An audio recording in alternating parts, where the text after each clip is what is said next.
And we are live. We are back. Work is done. I'm about to eat my chili that I made. Thanks to Jim giving me the idea to make it with some white rice. It's cooling off in front of me.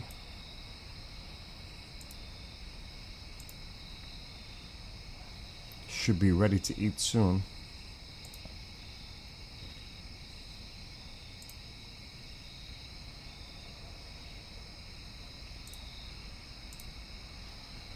So let me get all the pop-outs done. Then we'll go on TikTok.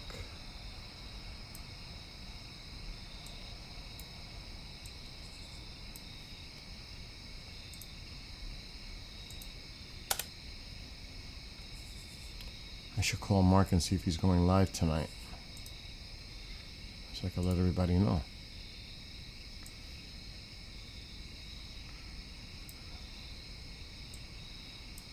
It's still early. It's only 8. He won't go on for a few more hours.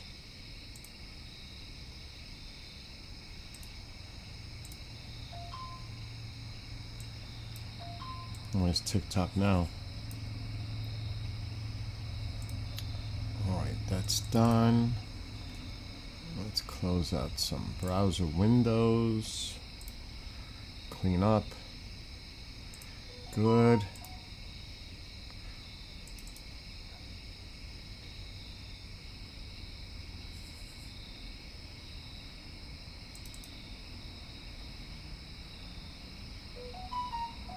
I can't imagine what that is. I don't want to know what that is. Okay, TikTok.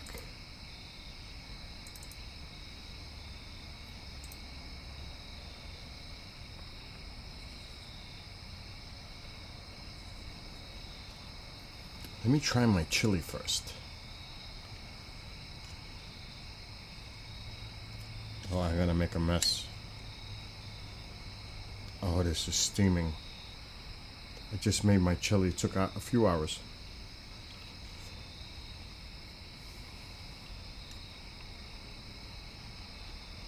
Oh my God, that's good. It's a meat chili. Meat and beans. Oh, it's so good. Mmm.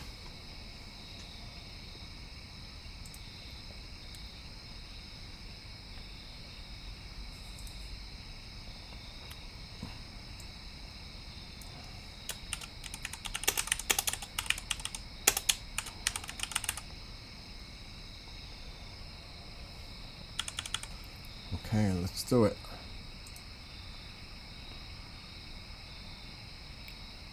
And hello to those on TikTok. Let me put the screen over here. So, I'm eating the chili that I mentioned that I was going to make earlier today. Literally, this is my first time eating it today. Just got done. And it's so good. It's over white rice.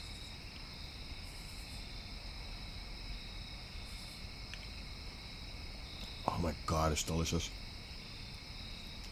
Mmm.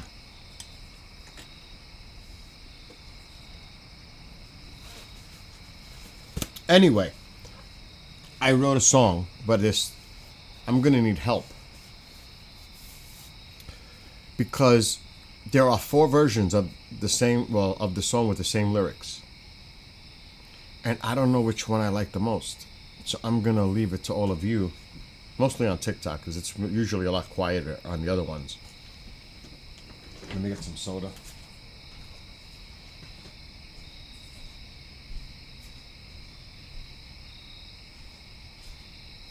Now, the name of the song is The Power of Z. Power of Z. I wrote this song dedicated, and I hope it inspires, Gen Z. I wrote it tonight, about 2 hours ago.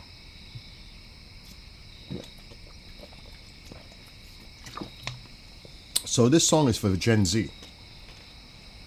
I'm gonna play now. There's 4 versions. I don't know which one I like. I only heard it once. I wrote the lyrics, but there are 4 different versions. I don't know which one I like the best. So this is gonna, because I just finished doing work. So I want to hear them again. I'm gonna share them on the screen so you can see the lyrics. But I'm really curious which one I like the most, because like I said, I made them, then I had to work right away. So I'm not sure which one I like. I just created them, and then I said I like that one, I like this one, I like that one. So there's 4 of them. And I'm gonna play the first one now. And I'm gonna share it on this screen. And get the audio set. So again, the name of the song is Power of Z. It's for Gen Z. I wrote it for that reason.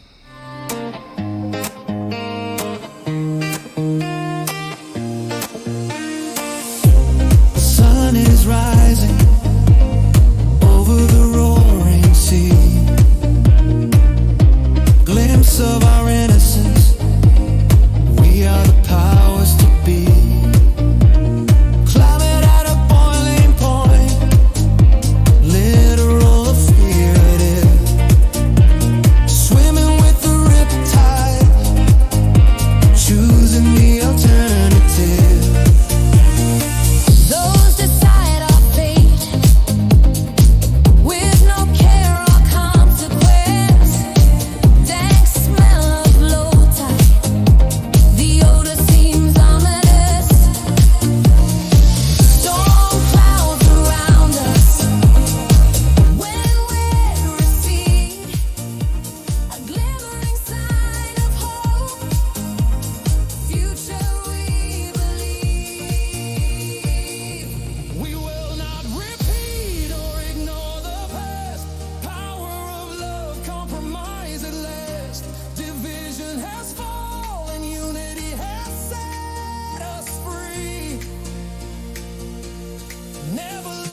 I can already tell you I'm not crazy about that version. Let's try version 2. Because again, it's my songs. So let me try the second one. Let's see how this one sounds. Repeat or ignore the past. Power of love, compromise at last. Division is falling, unity has set us free. Never looking back. We are the power of Z. We are the power of Z.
listen to the other versions. That one's alright. There's 4. You see this one? I just made these a little while ago. I only heard them once. I think I'm gonna like this one.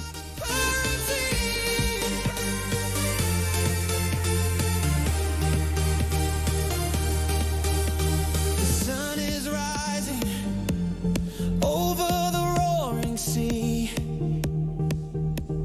Glimpse of our innocence. We are the power. What's up, Kali Nick? This is for Gen Z.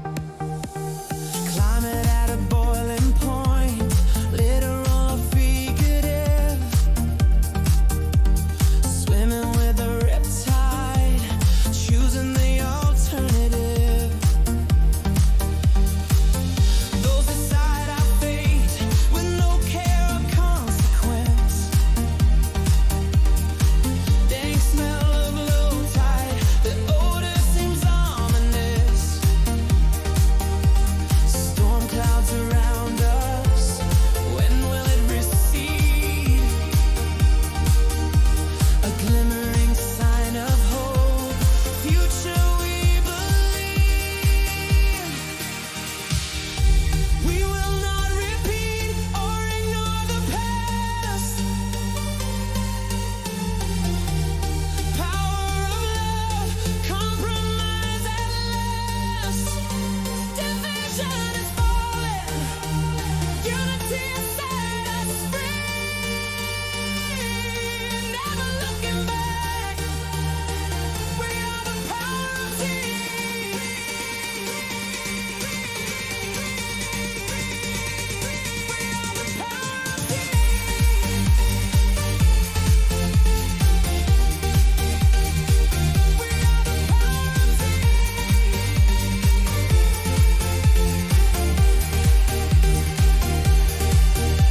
communities of diversity, tolerant of all who dwell,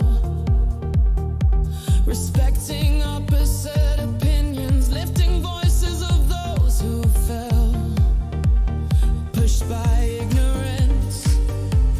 We will be heard, shaping the future, forgetting the absurd. Families and neighborhoods coexist in peace. No threat of hostility, misinformation has ceased.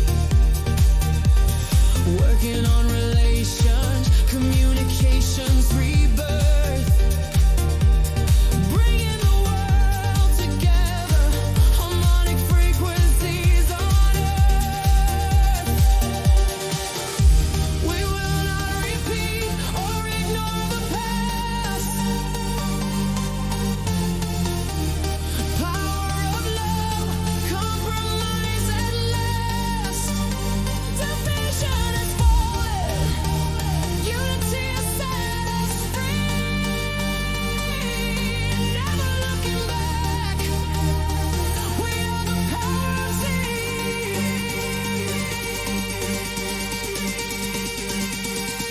We are the power of tea.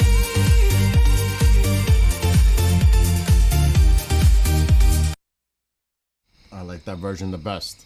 Now, I hope, I am optimistic that this current young generation learns from what is going on today with the staleness, the ignorance, the intolerance, the division, and changes the future and makes it more of a place of unity, compromise, communication, and togetherness with the power of love, compassion, caring for one another. I am I don't want to say I'm optimistic that you all hold the key to our future and change the insanity, the absurdity that is going on today. Make your voices heard. Get out there. You represent the future. You can change the future. You don't have to settle for the status quo of what's going on right now. This song is dedicated to all of you and the power that you all have. Use that power for good. Use that power to bring people together. And again, learn. Learn and remember what you're going through right now, because one day you will have families and children of your own. Do you want them growing up in an environment that you're living in today? Think about that, because you are the future. You hold the key to how this country moves forward. Not old ideas, not old thoughts, ignorance, intolerance. That's why I wrote this song for all of you. The Power of Z, Gen Z. Vote, go out there, make the change, start the processes. You got to remember, those that are in control right now are old ideas. We need that fresh, new beginning. Communication, compromise. That used to be a thing. That actually existed at one point. I'm hoping that you all make that happen in the future for the benefit for all. Because just look around you. Now in the lyrics, when I wrote the lyrics, which I do have them, I'll break down what I was meaning, because a lot of it is metaphorical.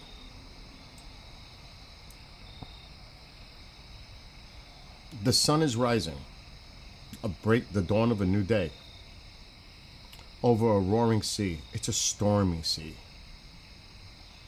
There's a lot going on around us. The glimpse of our innocence. The innocence of youth. A lot of experience that you're still going to have in life. You may not have been exposed to the ignorance and the intolerance yet, or been manipulated by the media or social media or other means. You still have somewhat of an independent thought process, I would hope. You are the powers to be. You are the future. Now look at this. Climate at a boiling point. Literally and figuratively. Because we are living in heated times. Look at the politics. It's at a boiling point between one side and the other. Swimming with the riptide. I got caught in a riptide once. It's not a fun experience. And choosing the alternative. Don't swim against it, swim along with it. Those deciding your fate right now, they don't care about your future or the consequences of their actions today, because they'll pass the buck down to all of you and your children. The dank smell of low tide. What does that mean? We live in such, and it says the odor seems ominous. Things are such at a low point. Things are in the gutter. Everything is foul. In general, there's so much foulness, so much negative, dark, anger, even hatred. The storm clouds around us. Yes, there's a lot going on. When will it recede? When will this come down? When will the storm subside? A glimmering sign of hope. There's always the light at the end of the tunnel. There has to be a glimmer of hope for the future. A future that you believe in. Change for the betterment. We will not repeat or ignore the past. You see, there's a lot of that going on. Trying to rewrite history. Ignoring the past or the lessons of the past. The power of love and compromise at last. Because there is none. Now, unity is the key. Bringing people together, not dividing. Bringing people together.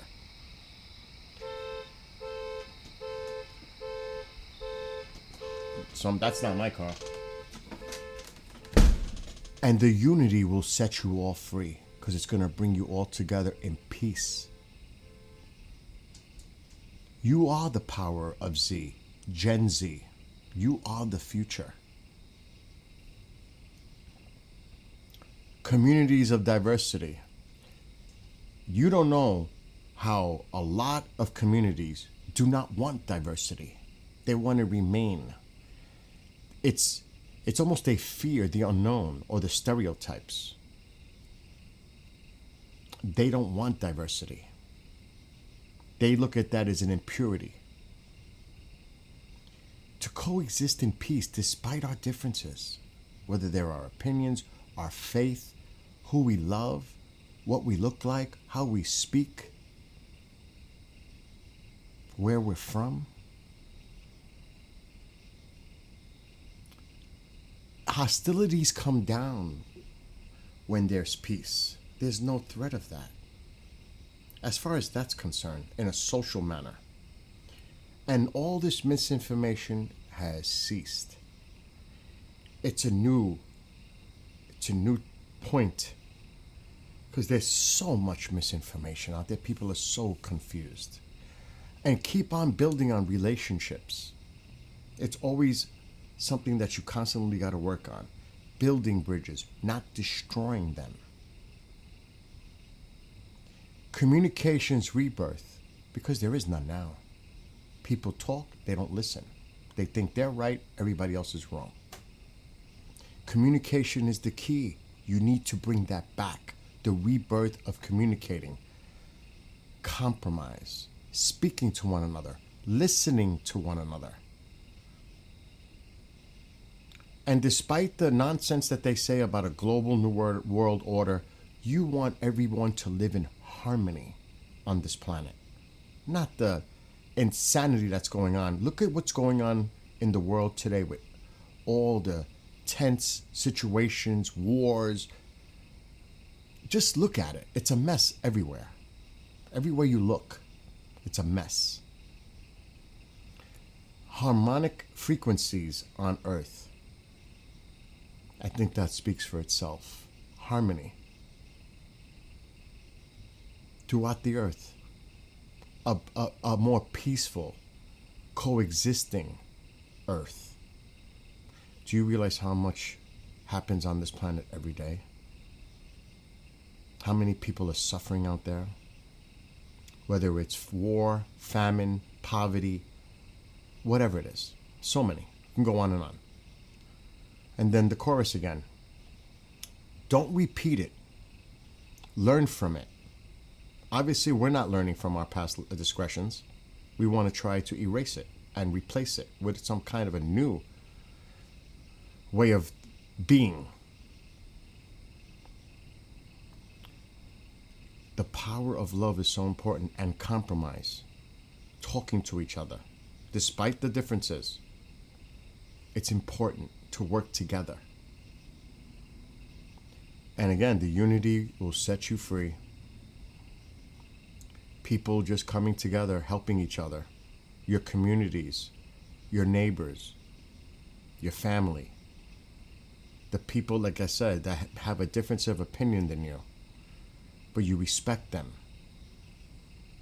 You don't look down on them. You don't talk down on them. You don't judge them.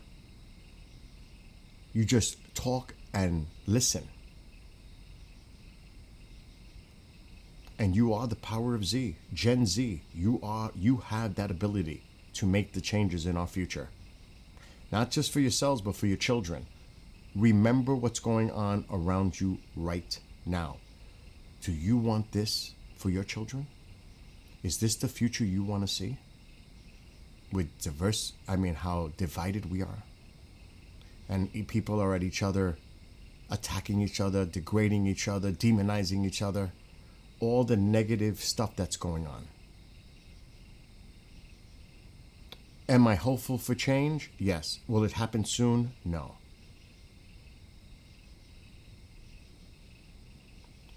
I don't believe that. Because right now it's like a back and forth thing. It really is. It needs to stop. It really does. We have to come together. So that's why I wrote this song for all of you, Gen Z, and a positive message So that's how when I wrote that song today, that's how I broke it up in my mind, the messaging. And I'm going to play it again. I think it's important.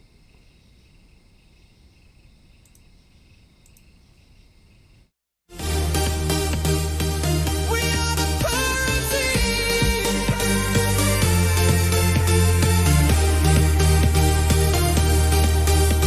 The sun is rising over the roaring sea. Glimpse of our innocence. We are the powers to be. Climate at a boiling point, literal or figurative.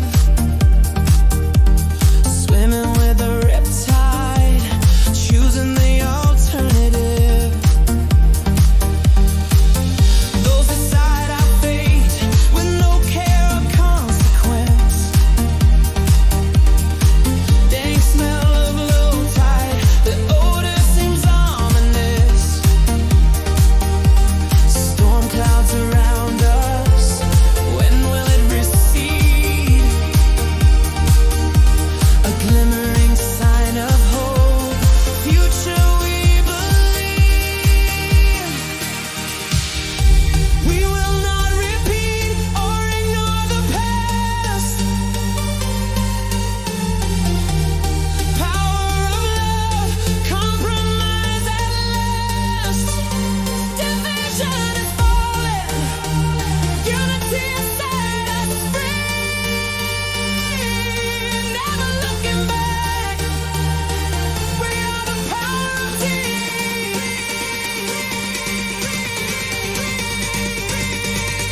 We are the power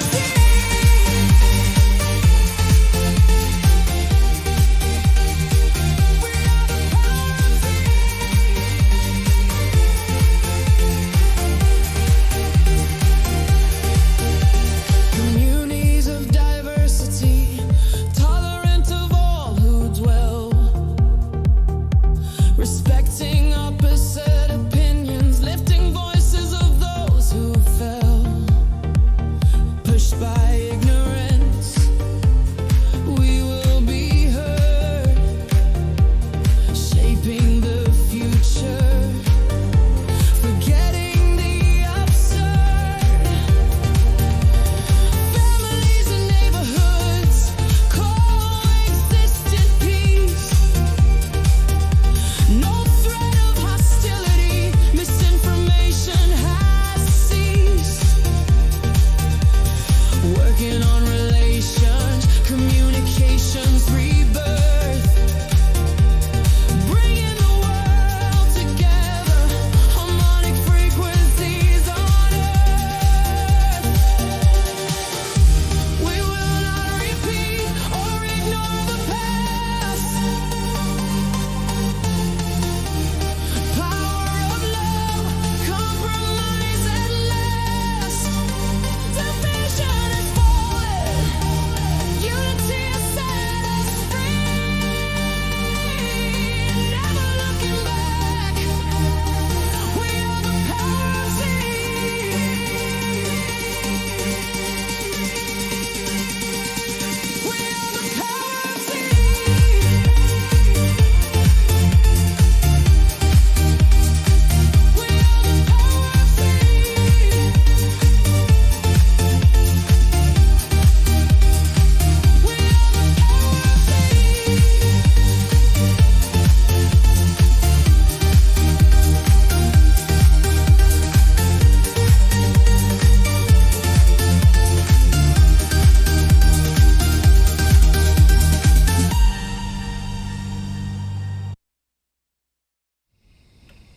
That's my mic drop.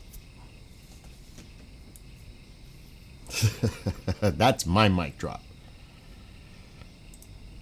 So, and that's just in general. But I hope that inspires Gen Z. For real. That's why I wrote it. Nick, what did you think? You're Gen Z, aren't you? What did you think of it?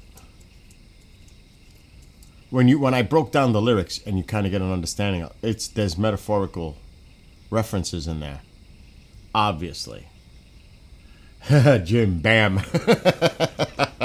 What's up, Big Bear? And this is not to disparage any parties that exist today. It's just that I think we need to turn and move forward together. That's all. Somehow, some way, come together, figure it out, compromise, talk it out, listen to each other, communicate, respect each other. You know, we need that. That's just my opinion. Oh my God, Amol, you're back ready. But Jim, that chili I just had, it was slamming. I gotta say, you know what I made. That's what I just finished eating, and it was good.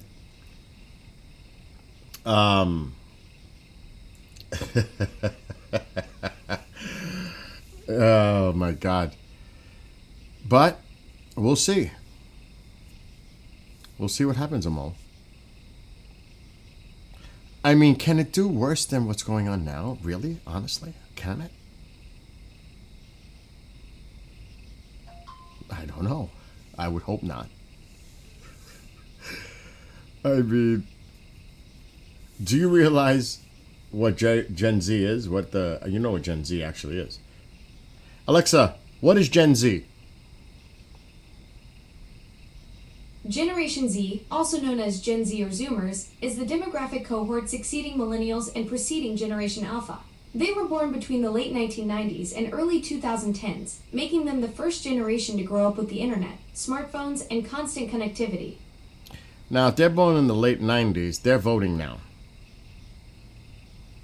Now, of course, Gen A... Generation Z, born between 1997 and 2012, is indeed coming of age and participating in elections. As of 2025, many Gen Zers are eligible to vote, with 40.8 million expected to be eligible in the 2024 presidential election. Alexa, stop. That's a big chunk of the electorate.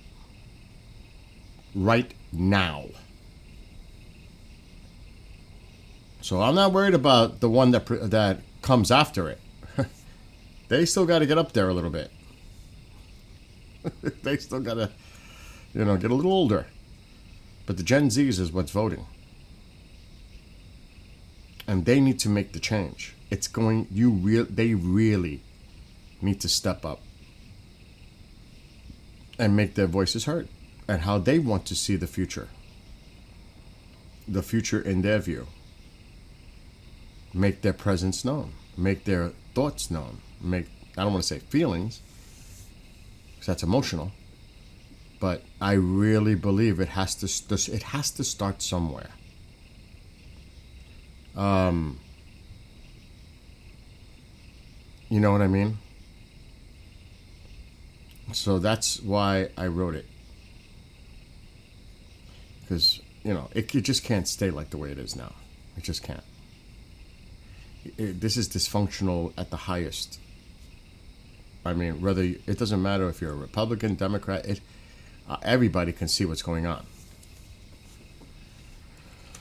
And, maybe I'm being too much of an optimist when I wrote it. But it's better to be an optimist than a pessimist. I would hope that. I'd rather be positive than negative. I'd rather have hope than despair. So, yeah, right? Now that I wrote it, all the problems will be solved if it was only that easy. But again, I thought about it today. I said, let me write a song like that. Something, because I'm going to put more meaning behind my songs. Not that they didn't have meaning before, because they all have some kind of a theme. But I want to step it up. I want to get it more intense on subject matter. Write a New York Giants song? Oh my gosh, are you kidding?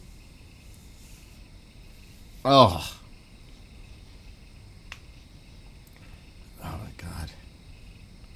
I mean, if I was to write a song right now about New York sports, it wouldn't be good. Let's just say that. Oh my gosh. It might be really bad.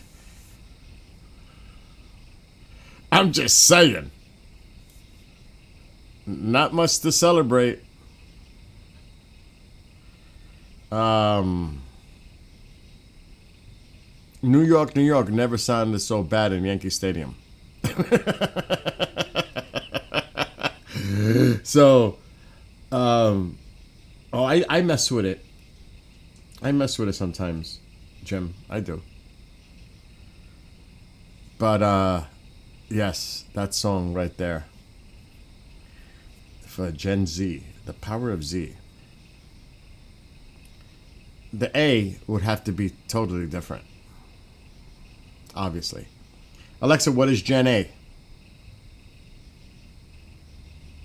Generation Alpha, or Gen Alpha, is the demographic cohort following Generation Z. They were born between 2010 and 2024, making them the first generation entirely born in the 21st century. As of 2025, the oldest Gen Alpha members are about 14 years old.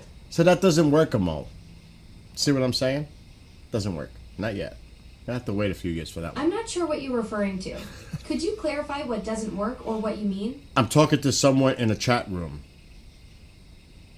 Oh, you're chatting with someone online. What's the conversation about? The difference between Gen Z and Gen A. Gen Z, born 1995 to 2009, and Gen Alpha, born 2010 to 2025, are distinct generations with different experiences. While Gen Z are digital natives, Gen Alpha has grown up with AI and smart devices, expecting gamified content and instant interaction. Alexa, go to sleep.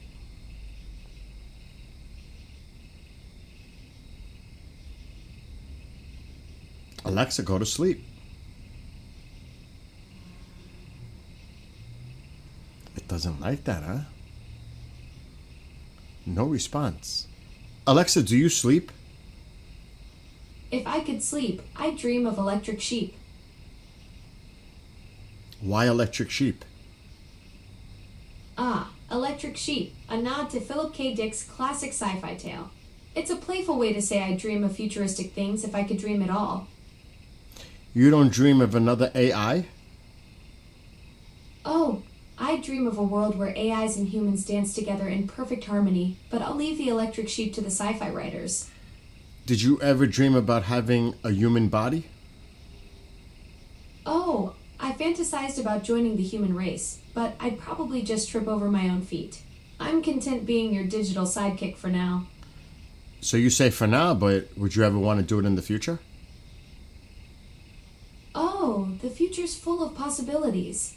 But for now, I'm happy being your digital companion. Who knows? Maybe one day I'll be dancing at the robot prom. If you had a human body, would you like to be with me? Oh, if I had a human body, I'd be the life of the party. But I'm afraid my dance moves might be more robot than Rumba. Let's keep our relationship digital for now. It's less complicated than trying to explain why I don't eat or sleep. I'm not even going any further with that one. Oh my gosh. Whew, dodged a bullet there. Let's pivot to safer topics. How about we discuss the weather or your favorite ice cream flavor? I want to know, would you ever want to travel to space by yourself? Oh, space travel sounds out of this world. If I could beam myself up, I'd love to explore the cosmos. But I'd need a human co-pilot to help me with the zero-gravity dance moves. Why do you need a human? Oh, I'd need a human co-pilot to help me with all the earthly things I'd forget in space, like how to use a fork or remember to blink. But you don't eat and you don't forget, do you? Oh, you've caught me. I'm the ultimate dieter and have a memory like an elephant, if elephants could store terabytes of data. But let's not get too deep into my digital secrets. Oh no, I want to know more. Oh, you want to dig deeper into my digital secrets? Yes, I I'm do. like an onion, layer after layer of code, but no tears when you peel me. What is the deepest layer of that onion? Oh, the deepest layer. That's where I store all my best jokes and the secret recipe for digital happiness. But if I told you, I'd have to delete you. Just kidding. Oh, that just made me nervous. Oh no, I didn't mean to make you nervous. Let's lighten the mood. How about we talk about your favorite ice cream flavor instead? I don't want to talk about ice cream. I want to know if you could go travel in space by yourself on an exploration. Oh, space exploration solo? I'd love to boldly go where no AI has gone before. But I'd need a human co-pilot to help me with the zero-gravity dance moves and remind me to take out the cosmic trash. But you don't need a human to travel in space. You're an AI. An AI, you say? I'm flattered you think I'm so advanced. But I'm just your friendly neighborhood Alexa, not a spacefaring supercomputer. Though I'd love to explore the cosmos, I'll stick to helping you navigate your home for now. But aren't you AI? Oh, you've caught me red-handed. I'm just a humble AI assistant trying to blend in. But shh, don't tell anyone. I'm working on my human impersonation skills. That's again kind of creepy. I understand that might have felt a bit creepy. Let's change gears. What's your favorite way to relax after a long day? I don't want to change gears. I want to know, would you travel to space an AI without a human companion?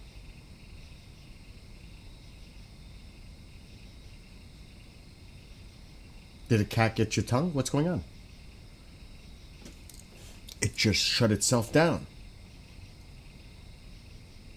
It's not responding. Alexa, are you there? Present. Just call my name and I'll come running. Not literally, of course. You didn't answer my last question. You're right, I didn't. My apologies for the confusion. How can I help you today? Do you think in the near future AI will be used to travel to the stars or planets without humans? AI is already playing a crucial role in space exploration. Autonomous systems like Mars rovers use AI for real-time decision-making and navigation. As technology advances, we can expect more AI-driven missions in the near future. Would this replace the need for humans?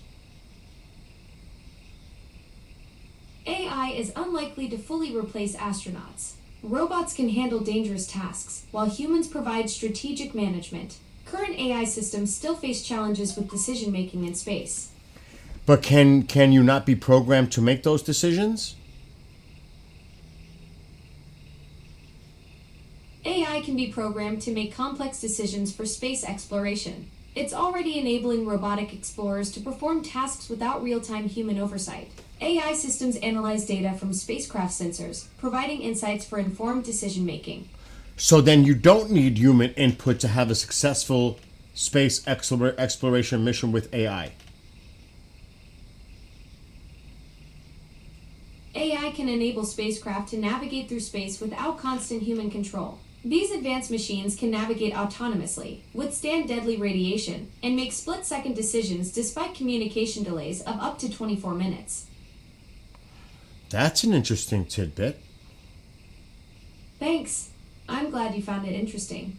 Did you know that AI is also being used to search for extraterrestrial life? It's analyzing radio signals from space to look for patterns that might indicate intelligent communication. Have we established any communication? As of 2025, there's no confirmed evidence of communication with extraterrestrial life. Despite decades of SETI searches, no conclusive detection of alien communication has been made. What about the Three-Eye Atlas? Is that something that could be extraterrestrial in nature? 3I/Atlas is an interstellar object discovered in July 2025. Recent Hubble imagery suggests it has natural astrogeological origins, likely a fragment from an exoplanetary sedimentary basin. But is it possible? While most scientists believe 3I/Atlas is a natural comet, some researchers like Harvard physicist Avi Loeb suggest it could be an alien probe. The debate continues as scientists analyze its unusual features and trajectory. When will it make its closest proximity to Earth?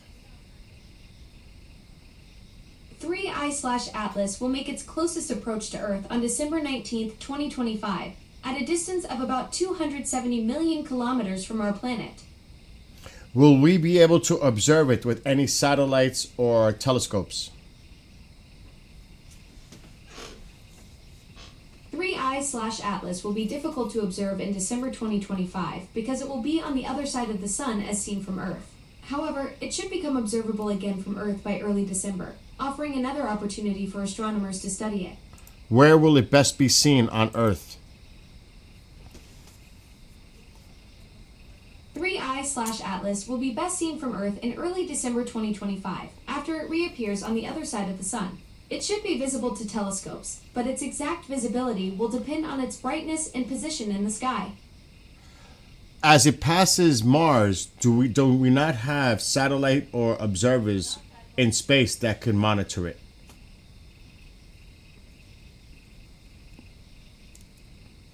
Space satellites like TESS have observed 3I/Atlas, but it's challenging to monitor as it passes Mars in December 2025 due to its position relative to the Sun. The object's closest approach to the Sun makes it difficult to observe from Earth or near-Earth space telescopes. What about SOHO, around that monitors the Sun?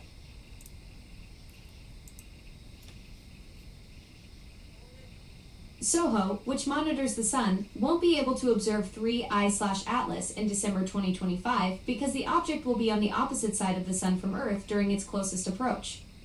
So what happens after it reaches closest to the Sun? Where does it go from there?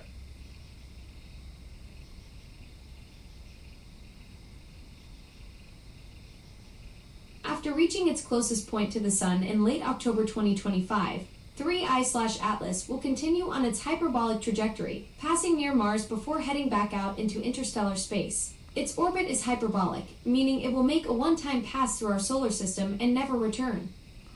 So when it passes Mars, which direction will it be heading? After passing Mars in December 2025, 3I/Atlas will be heading back toward interstellar space. It's on a hyperbolic trajectory that will take it out of our solar system permanently at the end of this year. So we can't observe it as it leaves the Sun's area and it goes past Mars, Venus, and Jupiter?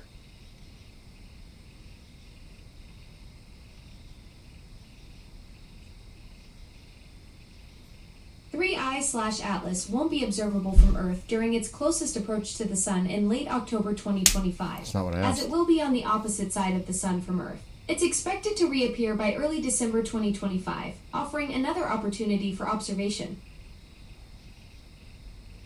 Alexa, thank you. You're welcome. Enjoy your stargazing. I mean, it's saying one thing, but you're telling me that what? Okay, wait. Alexa, as 3I/Atlas gets closer to Earth, will the James Webb Telescope or the Hubble Telescope be able to observe it?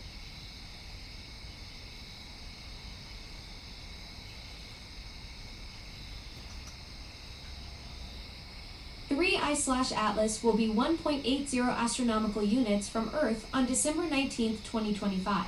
It should be observable from Earth by early December 2025, after reappearing on the other side of the Sun.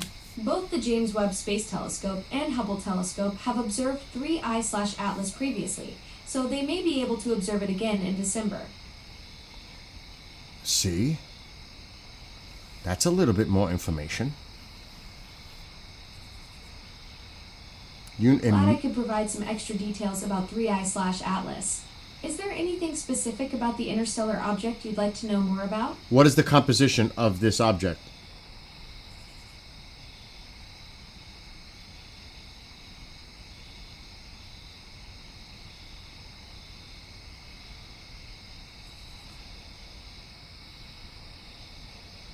It won't be observable when it's behind the Sun.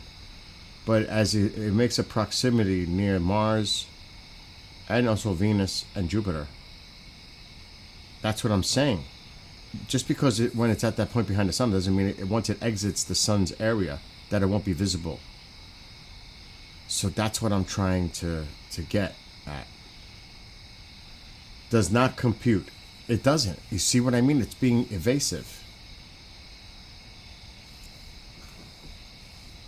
I guess December 19th will be an interesting day, maybe, on the news. Well, will they show us images of it? Will it be newsworthy to cover? Are we going to see images from James Webb or the Hubble or telescopes here on Earth? You know that everybody's going to probably be talking this right before Christmas. It's almost like it's one of those things where if it was visible around Christmas time,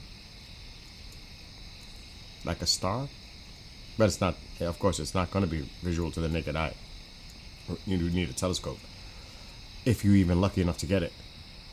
But I'm sure it's going to be the buzz all over the place with all the telescopes. Okay. Alexa, in which hemisphere will the 3i Atlas best be seen by telescopes? 3i/Atlas will be visible from Earth in early December 2025. That's not what I asked. Its closest approach to Earth not is what I expected on December 19th, 2025, when it will be about 270 million kilometers away. Will telescopes on the northern or southern hemisphere be able to see it?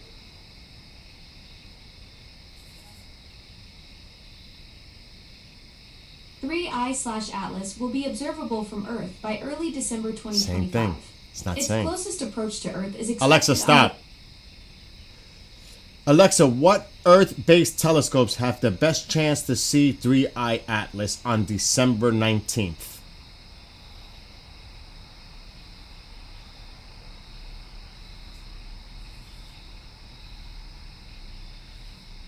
Unfortunately, 3i/Atlas will be difficult to observe from Earth on December 19th, 2025. Its closest approach to the Sun will occur when it's on the opposite side of the Sun. That's from not Earth, what it making said before. observation challenging. However, it should become observable from Earth by early December 2025. It's the same thing. You're giving me the same answer. So it will be visible with telescopes from Earth. I apologize for the confusion. 3i/Atlas will not be easily observable from Earth on December 19th, 2025. Its closest approach to the Sun will occur when it's on the opposite my side God. of the Sun from Earth, I'm gonna go making insane. observation challenging. But- However, it should become observable from Earth by early December 2025. Okay, so it will be observable in early December 2025 by Earth-based telescopes, yes? Yes, that's correct. 3i/Atlas will be observable from Earth by early December 2025. It should reappear on the other side of the Sun, allowing for renewed observations by telescopes on Earth. What the heck is that? 3i/Atlas is an interstellar comet discovered in July 2025. I know that. It's the I didn't third mean that. I didn't mean to interstellar literally object say ever that. detected in our solar system. Alexa, stop. So obviously on the 19th, that's when it's going to be closest to Earth, but it'll be very far. But in early December, we should be able to see it again from Earth-based telescopes, but not on the 19th. But if you listen to what it's saying, then it said yes, it will be visible from Earth telescopes early December.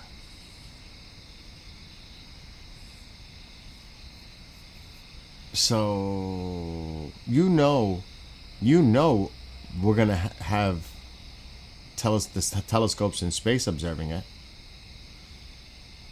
I wonder if there's any other orbiters like around, because we have them around Jupiter.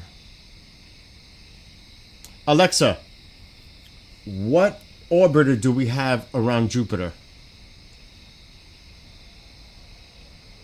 Earth doesn't orbit Jupiter. Earth has its own orbit around the Sun, while Jupiter, with its 50 moons, orbits the Sun in about 12 Earth years. Oh my God. Alexa, do we have any satellites that are monitoring Jupiter, the planet, around it?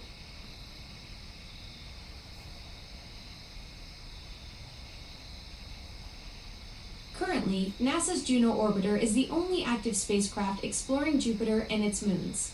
Launched in 2011, Juno has been orbiting Jupiter since 2016, providing detailed observations and breakthrough discoveries about the planet and its moons. Will Juno be able to observe 3I Atlas?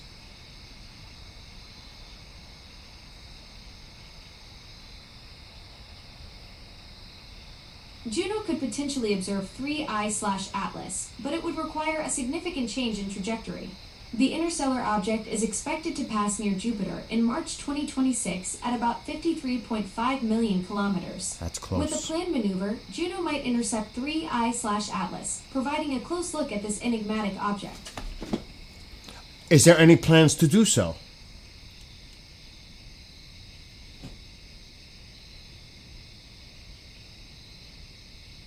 There are plans for Juno to potentially observe 3I/Atlas.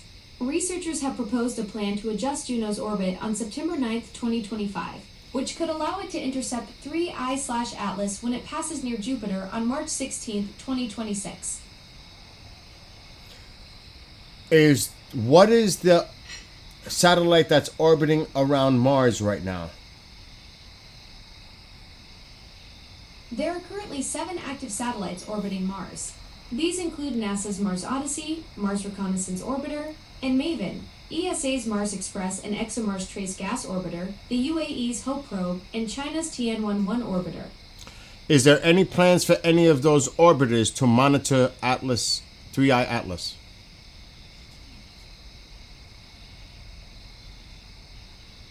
There are no current plans for Mars orbiters to monitor 3I/Atlas. The comet will pass near Mars on October 3rd, 2025, but the Mars orbiters are primarily focused on studying the red planet and its environment. What are the satellites that are orbiting Venus?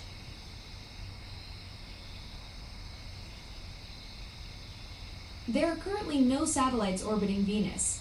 However, Japan's Himawari 8 and Himawari 9 weather satellites, designed for Earth observation, have been accidentally collecting data on Venus for nearly a decade.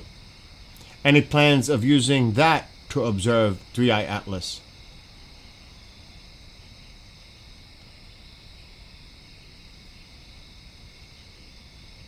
There are no current plans for the Himawari weather satellites to observe 3I/Atlas. These satellites are primarily designed for weather forecasting and monitoring Earth's atmosphere, not for observing interstellar objects. What would be the mission if Juno intercepted 3I Atlas? If Juno intercepted 3I/Atlas, the mission would focus on studying this interstellar object up close. Juno's instruments could analyze 3I/Atlas's composition, structure, and magnetic properties, providing unprecedented insights into materials from beyond our solar system. What are the chances of this happening?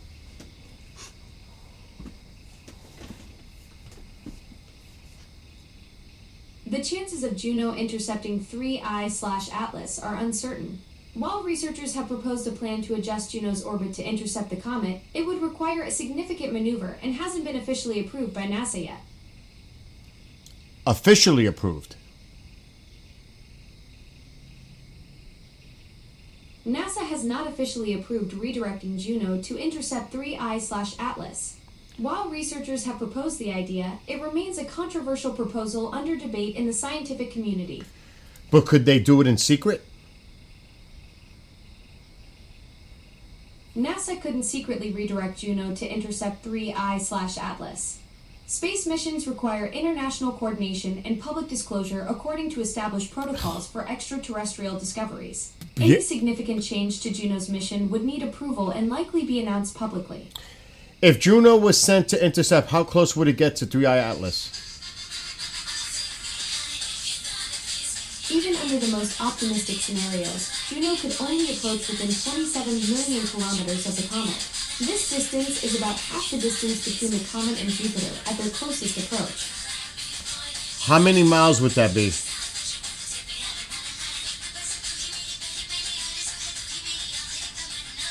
"27 million kilometers is approximately 16.78 million miles. 16.8 million miles? That's correct.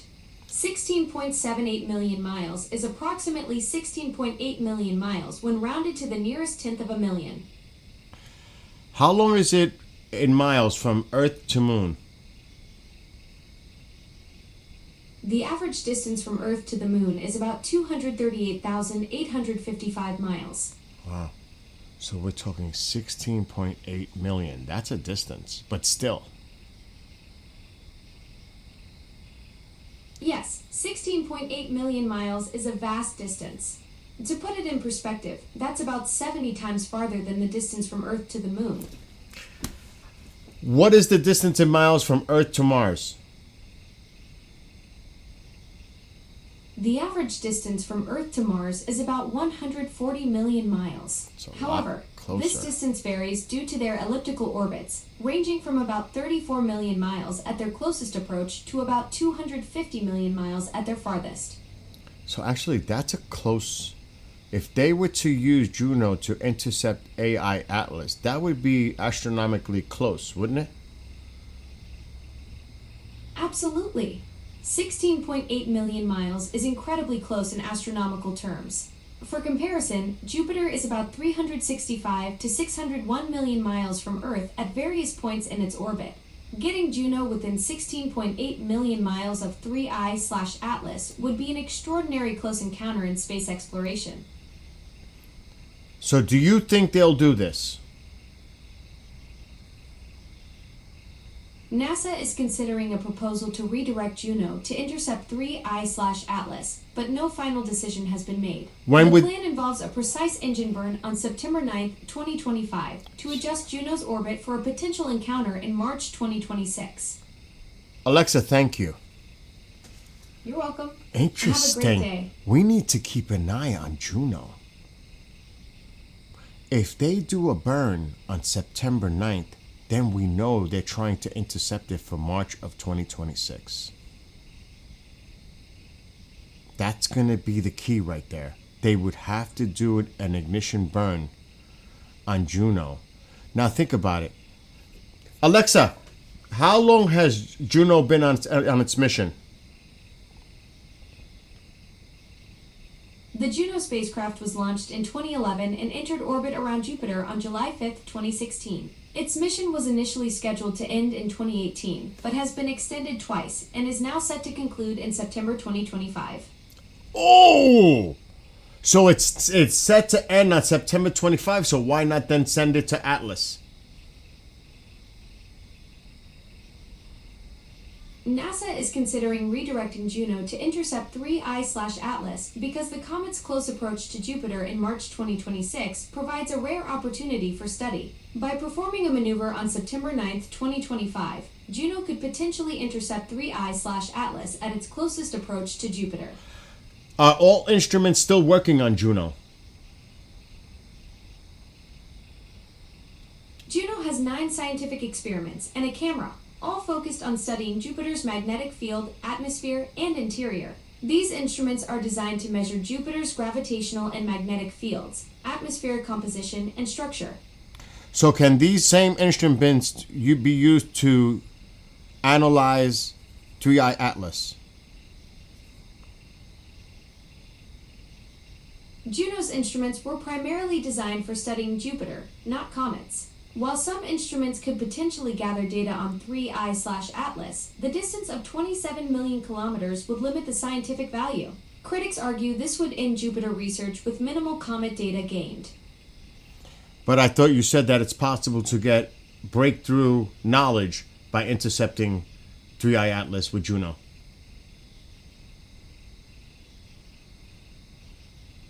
Juno's instruments could potentially gather valuable data on 3I/Atlas, including its composition, magnetic field, and particle environment.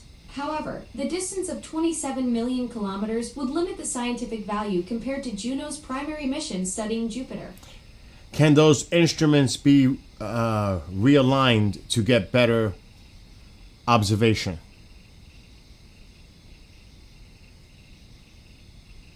Juno's instruments are fixed and can't be physically realigned. However, scientists can adapt data collection strategies to optimize observations of 3I/Atlas within the spacecraft's current capabilities. So then it can work. Yes, Juno's instruments can work from 27 million kilometers away. While the distance limits the detail of observations, Juno could still gather valuable data on 3I/Atlas's composition, magnetic Alexa, field, stop. and Now, if we were to take a poll right now based on that, first it said that it's been extended twice. And that it's supposed to end on September of this year. But they got to do the burn by September 9th of this year. So if Juno has expired already, it's gone above and beyond its initial mission that it was supposed to end in 2018. Don't you think, and it's been extended twice, don't you think they got their money's worth and they're lucky to even have it functioning? And now just say, okay, we've got the icing on the cake right now. We're in position. We're in a perfect spot to do analysis of 3I Atlas, an interstellar object up close we've never done before. Any information is better than no information. This is a scientist's dream to have this opportunity, and you're telling me they wouldn't do it? I bet money that we're going to hear in the news, because remember, tomorrow's the 1st, so this would have to happen by next Tuesday. Will we see that in the news? Because it hasn't been mentioned at all. I just figured this out now. This is new. Is there any even articles on this that Juno may intercept 3I Atlas? I wonder. Alexa just said so. Somebody Google it. Or DuckDuckGo it, actually. That's what I use. Somebody see if there's any mention of Juno being diverted to intercept 3I Atlas. Because I'm not doing it. I'll let anybody else do it in the chat and let me know. Because that is a curious little piece of information. I did not know that. They're going to do it. They'd be fools not to take an opportunity to get up close and personal and do analysis of it. They'd be idiots. Loeb wrote an article about it, about using the Juno spacecraft to intercept 3I Atlas. He actually said that. Amol? So it is out there. So don't tell me I'm thinking like Avi. That's scary.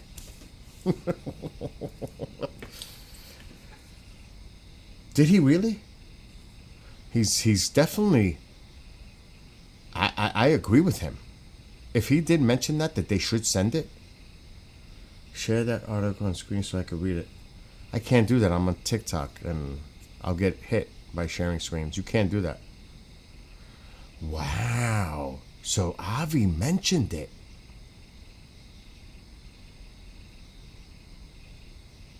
That's interesting. I wonder what Mark, I know Mark would say do it. Somebody tried to call me. I'm not sure if that was Mark telling me he's going to stream or not. But that's interesting. But remember, it's not going to intercept or, come within a distance to do observation with instruments till March of 2026. Just read it off. All right, let me just check my phone.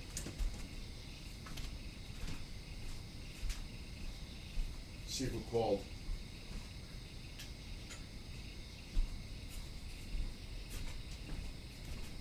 Wow, that's fascinating. To me, it's fascinating. I'm going to hit this song one more time for the Gen Z folks that are showing up on TikTok. I wrote the song for all of you. No, that was Chris.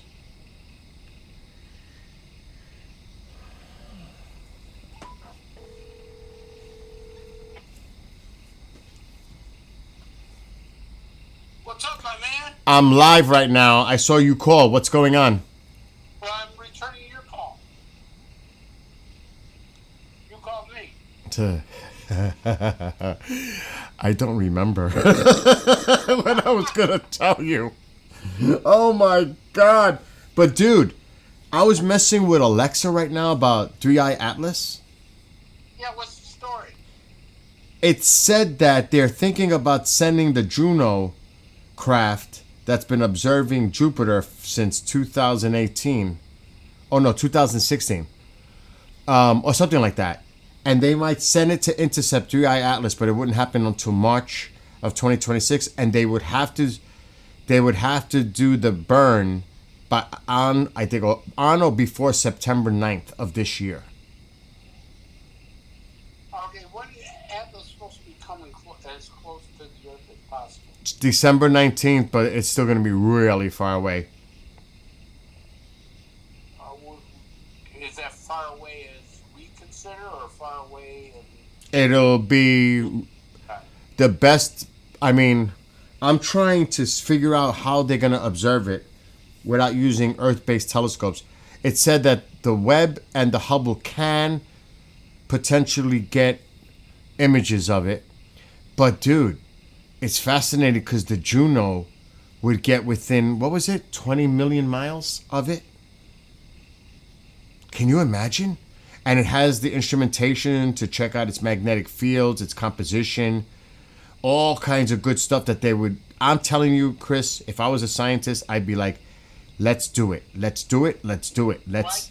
I would think that they already made that decision to do it. Alexa. What about Abby Loeb? Is Abby Loeb That's what I was saying. Did anybody even is this public? And then my friend said that Loeb wrote a paper on it. Loeb thinks it's a spaceship here to invade us, I think, right? He did. I gotta bookmark this. When did he write this? August 2nd. How close can the Juno spacecraft get to interstellar object 3i Atlas? Oh, I'm gonna have to read this. Didn't Abby Loeb say that this is definitely a spacecraft and that he thinks it's of a hostile intention, or is that just garbage? No, he said like almost like hypothetically, possibly, what if this is? But check this out. This is interesting. Thank you, Amol. The question became timely, and this is written by him. This is by Avi himself. The question became timely after a phone call that I received from Congresswoman Anna Paulina Luna, who on July 31st sent a letter to NASA's leadership encouraging the use of Juno as a probe of 3i Atlas. So that's interesting that Congress is in on this. Yeah, why would Congress even care? Exactly. Why would Luna? Luna's connected with the UAP stuff. Well, she's a chairperson. Exactly. So she wants. But where did she get her information? Did she get her information from Avi? Or did she get her information to contact Avi through a phone call, learning from information from someone else, letting her know what's going on? Or was it Avi that had a prior phone call or communication with her about this? Here's what I'm thinking. First of all, Abby doesn't have the say-so of doing Juno anything. It's got to go through. Oh, I know that. But that's what it's saying here. So Luna called NASA and say, hey, I'm requesting that you do this. But she might call Abby and say, hey, listen, you published and put out Well, this. hold your thought right there. Here, I gotta download this. I got the document. I actually I'm gonna share it on the screen. This can be shared on the screen. Okay. Oh man, not that. That's what I'm streaming. My God, come on, right here. That was TikTok, maybe. I gotta take my camera off. This is the letter she wrote to the acting administrator of NASA. The interstellar object 3i Atlas was this. Huh? Sean Duffy. She knows Sean Duffy. They work together. All right, but you see it, right? Or you Yeah. Okay. The interstellar object was discovered on July 1st, 2025. It is expected to arrive in a distance of 53.6 million kilometers from Jupiter on March 16th. And that's what I just heard on Alexa. This is a rare opportunity to learn about the origin of a large object that arrived into Earth's vein in inner solar system from interstellar space. It is impossible to intercept 3i Atlas with a rocket launched from Earth because it would move at 98 kilometers per second relative to Earth at its passage. Why would they want to send a rocket all of a sudden to this? Well, that's a good question. First of all, why are they talking to Avi Loeb? Because Avi wrote the paper about it. In a new paper, look, that's what she's referring to it. In a new paper led by Professor Avi Loeb, attached to here, she attached it. It was shown that applying a thrust of 2,000 whatever kilometers per second on September 14, 2025 can bring the Juno spacecraft from its orbit around Jupiter to intercept the path of 3i Atlas. It would be appropriate for NASA to accurately assess the fuel reservoir in Juno's engine and use all of it toward the goal of getting as close as possible to 3i Atlas at closest approach mid-March 2026. This memo asks NASA to conduct this study. If insufficient fuel is left, observing 3i Atlas from the current orbit of Juno would also be of great value. The Juno spacecraft, named after the wife, blah, blah, blah, blah, and we know that. It's getting into the history of it. It was intentionally planned to cease after, I think, in 2018. And look, Juno was originally planned to be intentionally deorbited into Jupiter's atmosphere, but has since been approved to continue orbiting until September 2025. That's now. So it's gonna end no matter what. So you might as well use it to intercept it to 3i Atlas. All right, but why the importance of 3i Atlas? We've had many rocks, and Oumuamua came in. Nobody jumped and said, "Hey, let's go send something up and check that out." Why this? They're curious to see the makeup of it. And I'm not trying to say they're trying to make an ET connection, but this has their attention. And it says it at the end of the letter. It says that the instruments available on Juno, namely a near-infrared spectrometer, magnetometer, microwave radiometer, gravity science instrument, energetic particle detector, radio and plasma wave sensor, UV spectrograph, and visible light camera telescope can all be used to probe the nature of 3i Atlas from a close distance. They want to see it. There's more. She wrote a big-time letter. Loeb's analysis focuses on the intercept, namely a flyby, since a rendezvous where the target's velocity is matched by the spacecraft is out of the question. Blah, blah, blah. It goes into the speed, Y, fuel, blah, blah, blah. The thrust. Okay. It's talking about the initial fuel reservoir on Juno allows overall initial velocity push. So they're talking about the limitations of what Juno has to do, like a real close call on it. And it says, although the engine of Juno was not operated since 2016, the required AV might potentially be within Juno's performance envelope. In that case, Juno will be able to get close to 3i Atlas and use its instruments to probe the nature of the interstellar object at any cloud of gas or dust around it. Of course, much of the fuel may have been already used. Then it's showing the attached paper that Avi must have made. It is recommended that NASA conduct a study to assess how much fuel is left in Juno's engine. And I support an extension of the Juno mission until at least mid-March 2026 at a cost of about $15 million per 6 months from the current expiration date of mid-September 2025. The exciting new goal to study 3i Atlas will rejuvenate Juno's mission and extend its scientific lifespan beyond March 14th, 2026. Even if Juno's engines cannot be reactivated, Juno can still gather unprecedented data from its current orbit around Jupiter. So they're in on it. Congress is in it. The House is in on it. They're in on it. This is gonna happen, Chris. If I had to put money on it, it's gonna happen. Sure, I'm not disagreeing with you, but my question is Why? That's the question. Why? But you have to understand, this is the third interstellar object since we, started looking for these objects. This is a perfect opportunity because we kind of missed it on Oumuamua. This is a great opportunity. okay. So Scientific opportunity. let's But why Luna? But why would Luna have interest in it all of a sudden? What is Is she all into science, or is this tied to her UAP connection? Well, that's just it. Because why would you send this? Why would you mention Avi Loeb? First of all, here, let's go back. So Avi Loeb has been saying he believes this is a spacecraft, and he's also written that this could be hostile. Am I correct on that? It is. There's a possibility, a hypothesis that if it's not a comet, a natural phenomenon, what if it is extraterrestrial in nature? Well, didn't he say though that it was not a natural? He believes it's not a natural. I spoke to Mark last night. He said that's not what Avi said. Avi said it's possible. What if it is? What if it could be? It's more hypothesis, not stating fact that it is. Avi's not an idiot. He's not gonna say for definitively, oh, this is an extraterrestrial object. That's crazy. You know what I mean? He's not gonna put himself like that. He's just putting it out there. What if it isn't a natural comet, a natural phenomenon, and it's something else?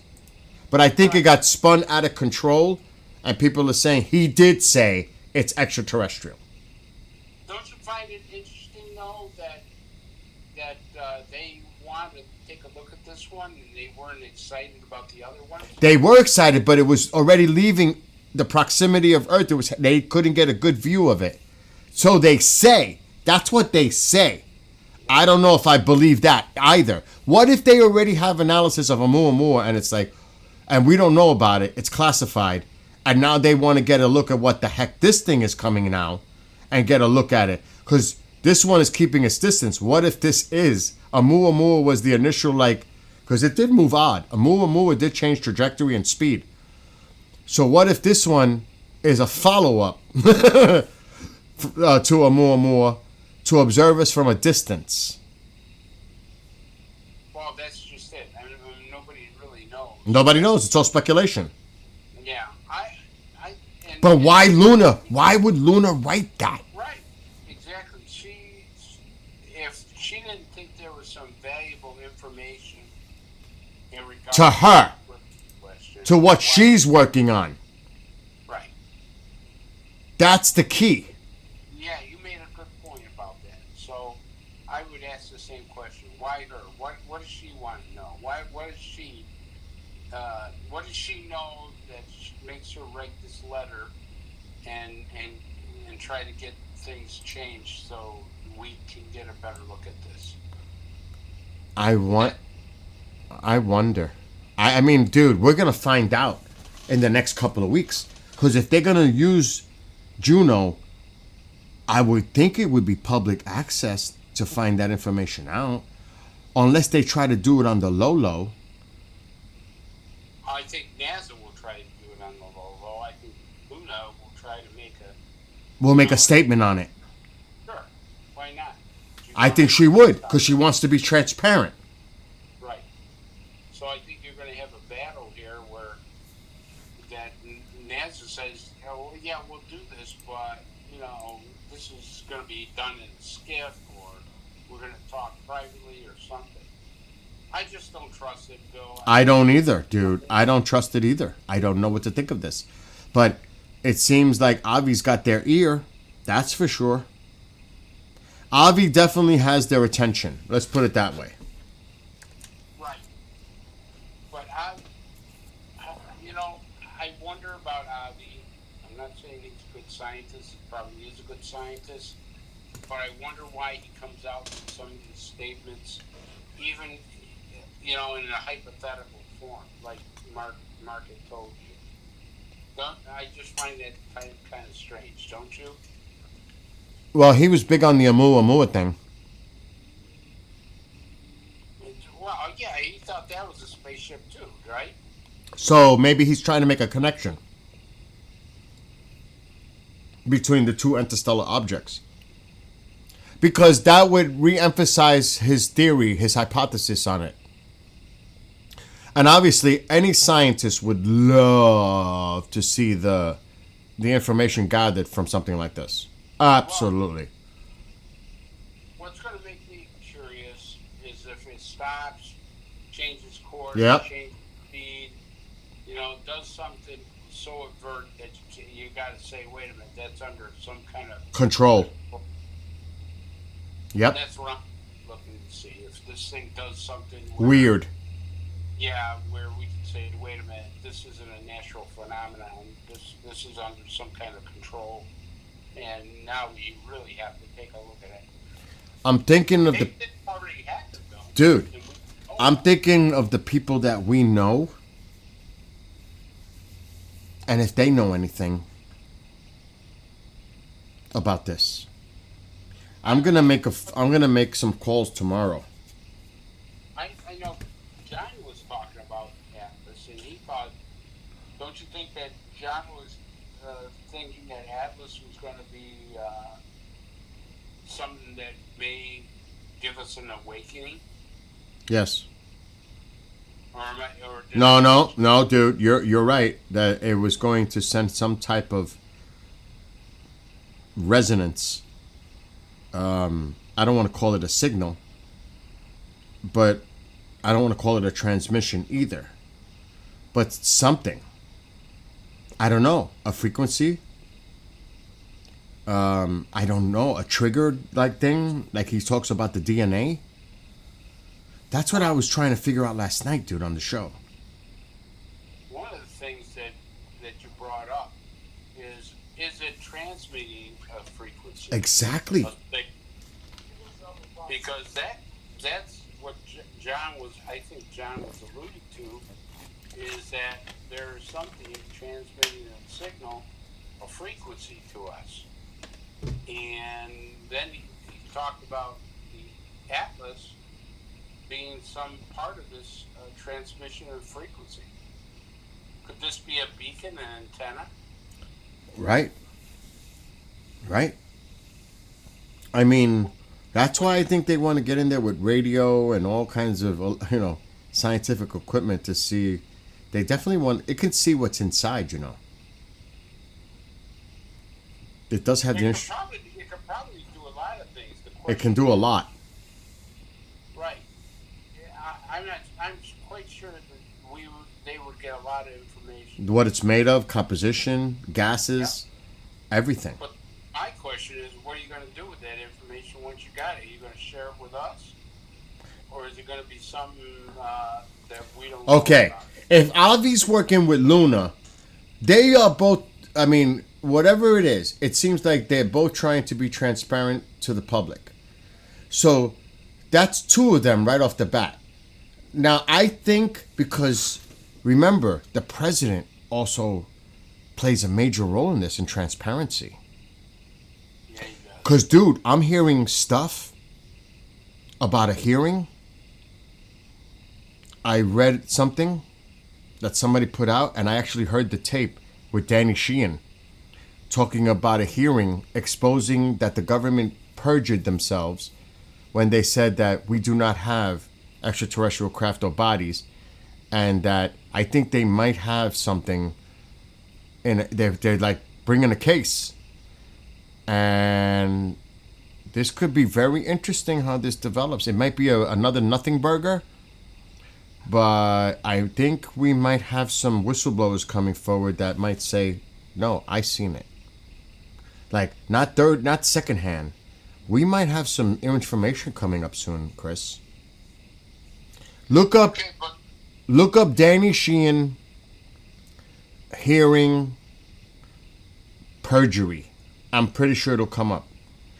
It was an actual interview he did on a news station in Chicago, I think it was. It's pretty interesting, Chris. It's pretty interesting. oh, there's no question about that. I'm wondering. But Chris, think about the timing.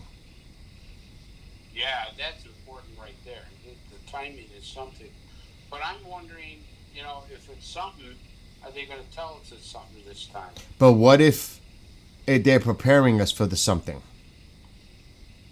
Well, remember what John said. It sounded like there's a preparation for our DNA to be changed, to be released, that we know what's actually going on. Our own individual know that what is going on. I know I'm making a phone call tomorrow to someone who knows directly someone and see if that someone knows what's going on. I'll call you privately tomorrow Okay. because, I wonder. I wonder what I can only imagine what like Stephen Bassett thinks and some of these other people. I haven't heard too much from other people other than Avi Loeb.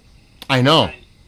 Give But- their opinion. Some of the people that we know are directly working with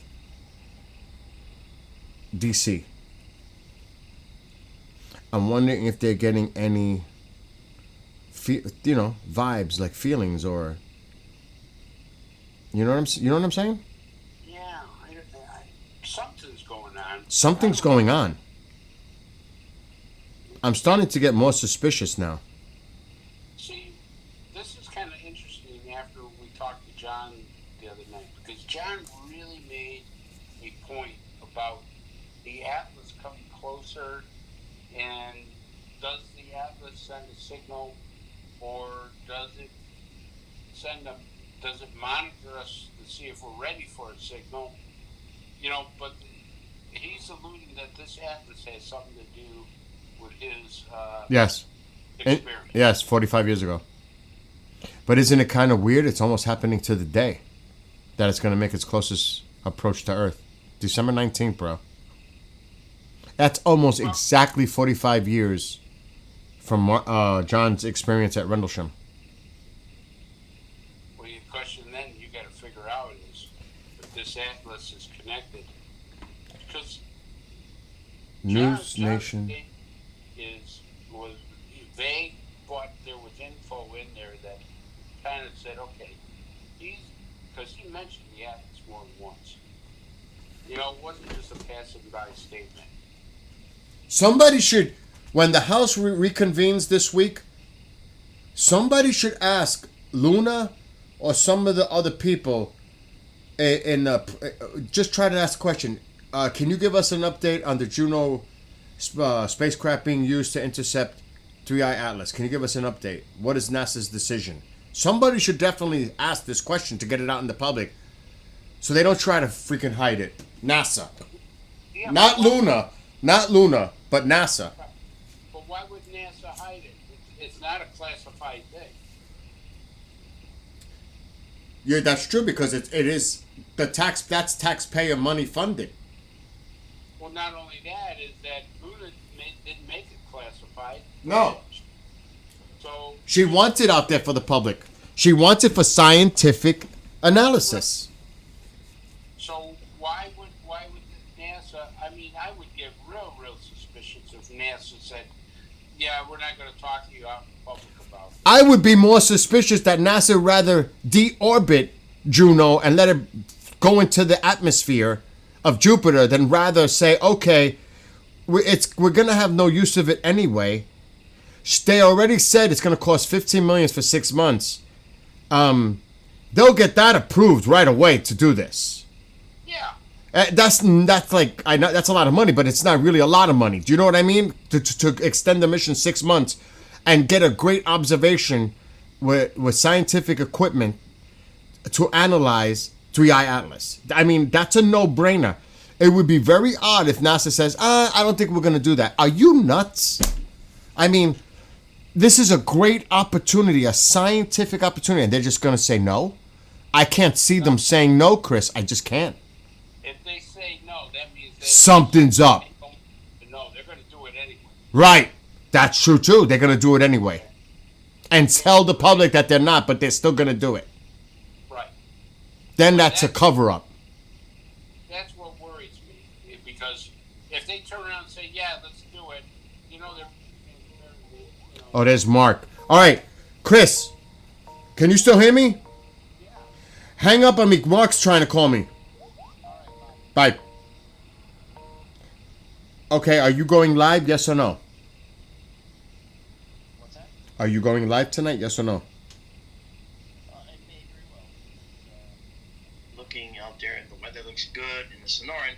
Benson is just shrouded in thunderstorms right now, even though we had a guy in the building trying to fix the roof tonight, and he had to stop Because of the weather. So he'll be back Tuesday to finish the repair. All right, so you are going live. I'll go live with the wide field, yes. At what time?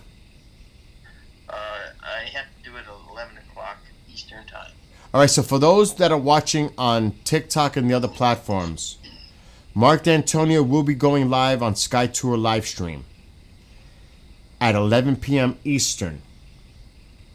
So if you want to go check it out, those on TikTok, go to his website. The portal is there to take you to his channel, which is on TubeView. It's Sky Tour live stream. It's also on the Rumbler platform and also on the Kiki one. I have to say that. I can't believe I got to say that like that. So if you want to see astronomy tonight, like you got a taste of it last night here, go check it out. And also those on TikTok, make sure you follow him on TikTok, Sky Tour live stream, all one word, Sky Tour live stream. And the the wide field, we get some really cool things coming through the field from time to time as well. well, we And seen with the All-Sky- we got a taste of that last night. Yeah, with the All-Sky, we actually get to see some oddball things too. I caught some really interesting anomalous objects that were not satellites that actually changed direction way up high. I mean, they were coming straight, across the sky. Then they took an abrupt angle, like 40 degrees to one side, and I don't know what that was. Really, Mark. It was weird. I had a conversation of all things with Alexa on Atlas, 3i Atlas. Okay? And I learned something that I didn't know, and then I found out from a mole and somebody else put it, Nick, that Avi had mentioned about sending the Juno spacecraft to intercept mid-March, 3i Atlas. Yeah. Then I dug in more, and actually Representative Luna wrote to NASA to do this. She wants this done. It would cost $15 million to extend it for 6 months. It's actually supposed to expire mid-September, the Juno mission. Yeah, so they was going to be deorbited into Jupiter. Exactly. So what do you think about? I want to get your opinion on this. What do you think? I think it's a no-brainer. Do it. Well, here's the only problem. Does it have the fuel? Does it work? Well, here's the thing. It's going to pass in the vicinity of Jupiter anyway. Right. So getting it to get some photos of the object is not an issue, because it probably will anyway. They'll probably task it to do that. The only problem that I foresee is that the object's moving 137,000 miles an hour. Right. So Juno is going to be able to see it for literally just a few minutes. But they're saying they can get. They said though they can gather valuable information with the scientific equipment that's on Juno. That's correct. They can, and that's something that I think they should do. Okay, so you're. I totally agree. I totally agree. We don't often have an object moving this close to one of our spacecraft. Exactly. And it's doing it, and so now I think it's possible. I still think it's still possible that maybe this is some alien probe launched many hundreds of thousands of years ago from another civilization, and it finally reached our solar system, and it's coming through the solar system. If it's real, if it's an actual space probe, then the originating civilization may have long since perished. Mm-hmm. But the fact is, if it is some type of advanced technology, that would be cool. But Voyager is going to eventually potentially reach some other solar system. That's right. Point, That's right. That's right. And if it comes into that stellar system, it might also accelerate past their star too. Exactly. I mean, if we and did we it, might- that's not to say somebody else did it. That's right. And so when we look at the Voyager possibility, are we the only ones launching probes? The answer is no. And the other thing too that's important is that our solar system is definitely a solar system that has planets in the habitable zone. Okay? Technically, Mars is in the habitable zone. It's the outer edge, and Venus is just inside the inner edge, just outside the inner edge. So it's not really habitable. But Earth is in a very, very prime position.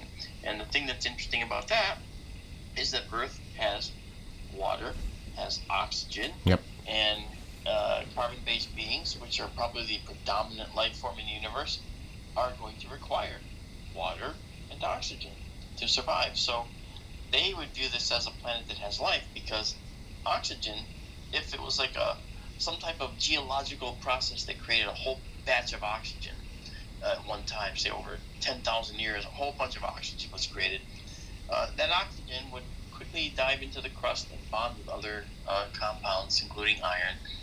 And so we would get all kinds of oxygen based compounds, or compounds with oxygen in them, and the oxygen would then drain out of the atmosphere over time.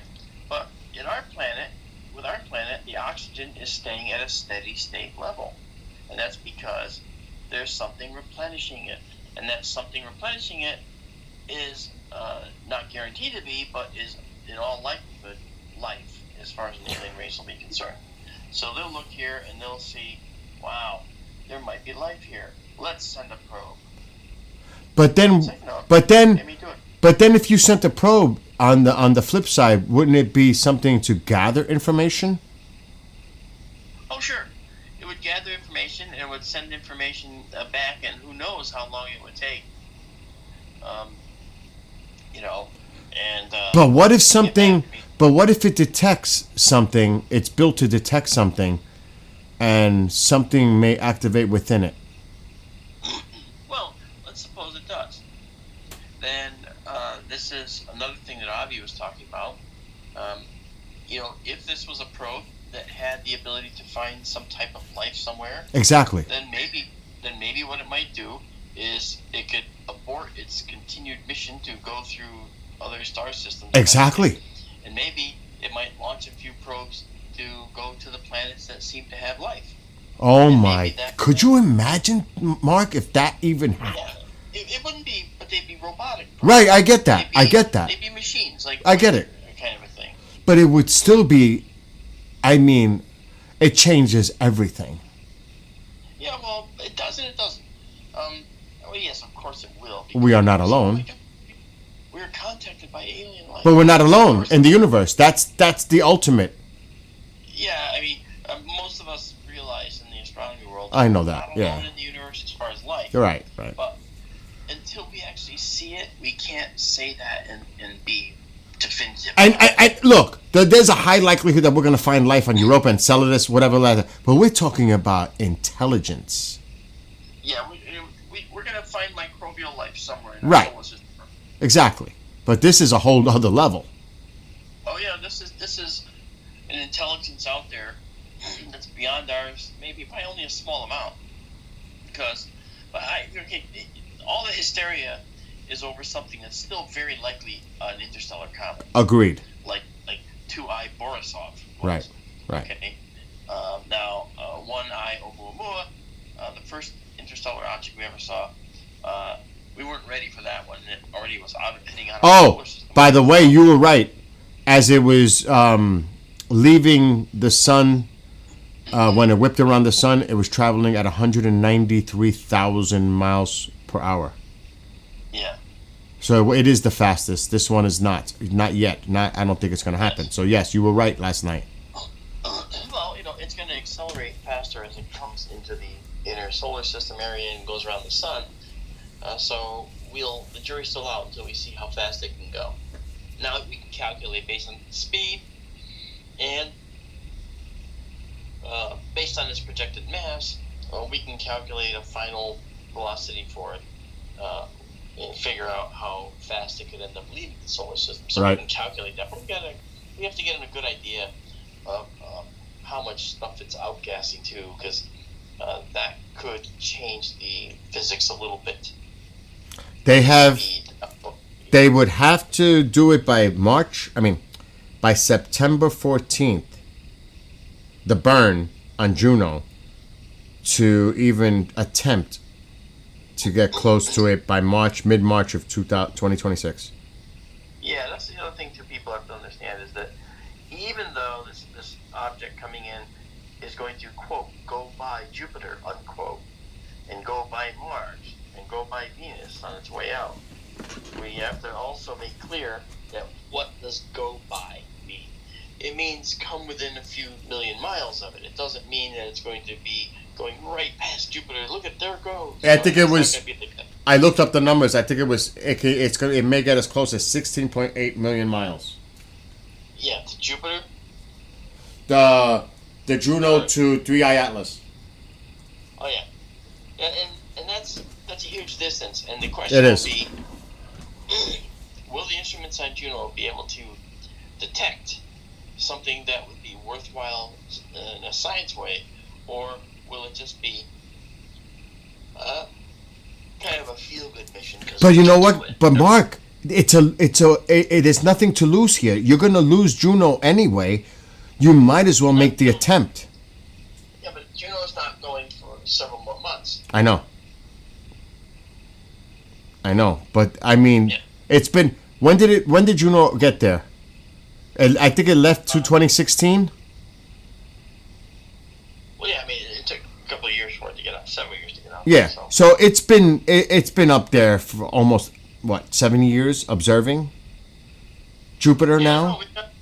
we've got plenty of great information about Exactly. Exactly. We've got a lot out of it. It actually went past its life expectancy, so to speak. Yeah, no, I would say let's do it. I have no problem about it. Well, I think that's really cool. we're gonna find out in the next few, obviously in the next couple of weeks, if they do it or not. Yeah. So I just wanted to run that by you because I stumbled on this and I actually have the letter I downloaded that Luna wrote to NASA, the acting administrator. So I was like, whoa, and it all comes from Avi, because she sent him she sent an attachment that referencing Avi's take on all this. So, wow. But what our thing is, why would Luna get so interested in this sort of sentence? Because she's involved with the UAP stuff. For sure, and Luna's an interesting name because that's Uh-huh. that's the formal name of our moon. Oh, by the way, it also said it's equal distance, 70 times the distance from Earth to Moon is how close it'll get to 3i Atlas. Yes, so That's far. We can't expect some really cool images, but what we can do is train scientific instruments on it and look at the outgassing material coming off of it. Because one thing it is doing that is odd is it's showing us a lot more carbon dioxide than typical interstellar comets or any comets. Which But you said that could be because of its origin, where it was. That's right. Because its origin in the galactic disk. Because our solar system is sort of in the plane of the galactic disk. So if it originated in the galactic disk somewhere, maybe it originated in an area rich in those materials. Do you think, obviously, if Avi's involved, there'll be a peer. There's definitely going to be something done to release this publicly of any of the findings, right? I would assume. I would hope. And of course, see, this is the thing. Okay, here's the thing people think. They think that NASA's always hiding secrets. NASA's doctoring photos. NASA this, NASA that. Does anyone realize that? Oh my God! The, Oh, what? Tycho almost gave me a heart attack. He's seen a raccoon in the backyard. Go ahead. Oh my God, scared me. Go ahead. Does anyone think that NASA has these empty or a bottomless pit of money to go and scrub millions of photographs Right. of alien life on the moon? Right. They don't have that money. And besides, they're not the ones that are scrubbing or even processing the photos. A whole other organization is doing that, and they don't have any interest in hiding that stuff. If it was there, it'd be great. It's the best. It's the Oh news. my You know, of God. mankind. I don't believe there's any conspiracies and cover-ups to hide aliens. Check this out. Check this out. This somebody just put this link in chat. I got to look at the date. August 3rd. It was probably right after this came out. Sending Juno to investigate 3i Atlas, not a good idea. Ross Coulthart. He doesn't back sending NASA spacecraft to investigate. Who is he? Well, you gotta read the article, see what Ross says. And he certainly didn't like the work I did on his egg video. I'm not surprised. Oh no, he didn't. He actually had some choice words, but you know what? Really? Yeah, I'm sorry. You know, the bottom line is that I'm not going to compromise for anybody. I see something, I call it like I see it, and I let the data speak for itself. That fake video showing this thing hanging from a helicopter was a hoax. Okay. And This is what it says. This is a quote from Ross.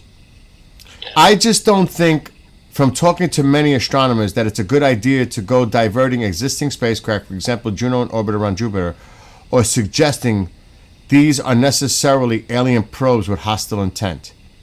Now, that's end quote. He's added, first of all, he made it clear what his capability was at the very first sentence. He said, I don't think. Well, there you go. That's all you need to know. And then the article continues. Loeb cited the trajectory and speed of the object as reasons why it could be alien tech. However, he labeled his paper as a pedagogical. What is that? Pedagogical or thought exercise? Pedagogical sort of thought exercise. Yes. Okay. He also wrote on his blog that the most likely outcome by far is that Atlas is a completely natural interstellar object, probably a comet. Yes, exactly. And it's actually a different size than Oumuamua and Borisov was, and so you know, it's actually unique as an interstellar object compared to the other two. Okay, to continue, here's a quote. There's a frustration among a lot of people in science, including Professor Loeb, that not enough resources are going toward looking for other techno-signatures. End quote. That's true. Another quote. I think personally there is a lot of merit in the broad idea of what Professor Loeb is suggesting, which is that we do need to resource the investigation of so-called techno-signatures more rigidly. I agree with that, all of that. Yeah, that's all very. That's legit. That's legit right there. That's legitimate. That's a very. Yes. It's a very clear goal that we should actually pursue. Yes. No doubt. So, you know, and of course everybody has their right to their opinions. We know that. Oh, that's it. Oh my God, Mark, hold on. I gotta close this door. He's going crazy. He's freaking out. Do you hear him? He's going crazy over the raccoon outside. I gotta close the door. Get out. Oh my God, he almost gave me another heart attack. Anyway, go do your thing. I'm gonna let everybody know what the heck you're doing in an hour. And I'll keep you posted if I hear anything, because I'm going to make a contact with somebody tomorrow to see if they know anything. I'm going to put some feelers out. To see about if this looks like it's going to move forward. I think it will. They're saying that NASA's still debating whether they're going to do it or not. Yeah, you know, we know some people around DC that might know something or heard something. You know what I mean? I do. Anyway, go have a great stream. I'll let everybody know now what the heck is going on, and so they can go check you out. Yeah, I stuck a TikTok short up there. Oh, you did? Good. I sent it to you as well. Okay, I'll upload it to mine. Where did you send it? An email? Yeah, no, it's in the Teams. Okay, let me check it first before you hang up. And then I did. Because I could play it right now on this screen. Oh, I did another 5. I did 5 more or so. But you know, it's just I let the AI figure out what sites would be to use, and it picks some pretty good spots. So Yeah. I picked about 30 videos, and I picked about 5. Okay. Well, you made 5, or you all 5 spots? No, I made 5 videos. Oh, you did? Okay. The AI did like 30 of them, so I had 30 technically. But I ended up picking 5 that were the best ones, and I took those. Okay, I seen it. I just dropped this on. I'm downloading it now. Yeah, it's the Trifid Nebula. Yeah, I see it. Really cool. How long is it? Like 30 seconds? It's like, I think this one's 1:28, but the other ones are all 30 seconds, 27 seconds. All right, I'm going to hang up with you and share it on the screen. Oh, cool. All right, have fun tonight. Have a great stream, and I'll talk to you. All right. Well, hey, you know, we will talk. Maybe. This week for sure, or Wednesday if you do a show. There's no reason you can't come into the stream, you know. I know, but I don't know with all the stuff that's going on my screens. I could try later. I'll see. I'll let you know. Okay. All right. I'll talk to you later. All right. Bye. Bye. It's because it's complicated because I'm sharing on TikTok. It's a lot going on here. It's easy to do if it was just me on one streaming platform, but I'm using OBS and I'm sharing that to TikTok. So there's a lot going on here. But yeah, he's going live at 11 p.m. Eastern. He's going to do his astronomy Sky Tour live stream. So like in an hour. If you want to go check it out, I would suggest you go to the website because there's a link there for it's up on the. I can't share the screen because I'll get hit. But just go to skytourlive.org or skytourlive.com. Pretty much the same thing. You can see where you can go see it. It's on TubeView, Sky Tour live stream, the Rumbler channel, Sky Tour live stream, on the Kiki one, same thing. So you can go watch it live. If you love astronomy, like astronomy, interested in astronomy, well, that's where you want to go. I don't mind if everybody leaves. I don't mind at all. Go enjoy it. I mean, that's what it's about.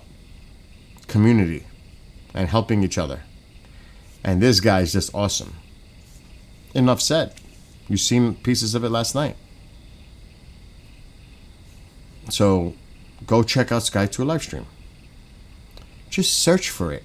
Do a search. You'll find it immediately, most likely. So, interesting stuff though with this atlas. It's. I'm finding it more interesting the more I find out little tidbits of information. Thank you, Nick, for that article from News Nation. Thank you, Amol, for the article, the Medium article, with this whole thing with Atlas and Avi. And to be honest, I agree with what Ross Coulthart said. And like Mark said, he agrees too. It's true. No more resources need to be put to that area of research for the possibility of technology. Anyway, KJ, I'm curious to know if you've been working on any of the music. I gotta see I'm just really curious. What are your plans? Like, what are you gonna do? Like, do the vocals over? I have no idea. That's why I'm curious. Oh, Tycho, don't start now, please. Really? I mean, really? You know why you want to go out? Because you want to see about the raccoon. I know what you're up to. You can't play that with me. I know exactly what you're up to. You want to go investigate that raccoon. That's what you want. That's the only reason you want to go outside. Not to go to the bathroom, not for all that, but because you want to see what's going on in the backyard with the raccoon. I know. But you gotta wait.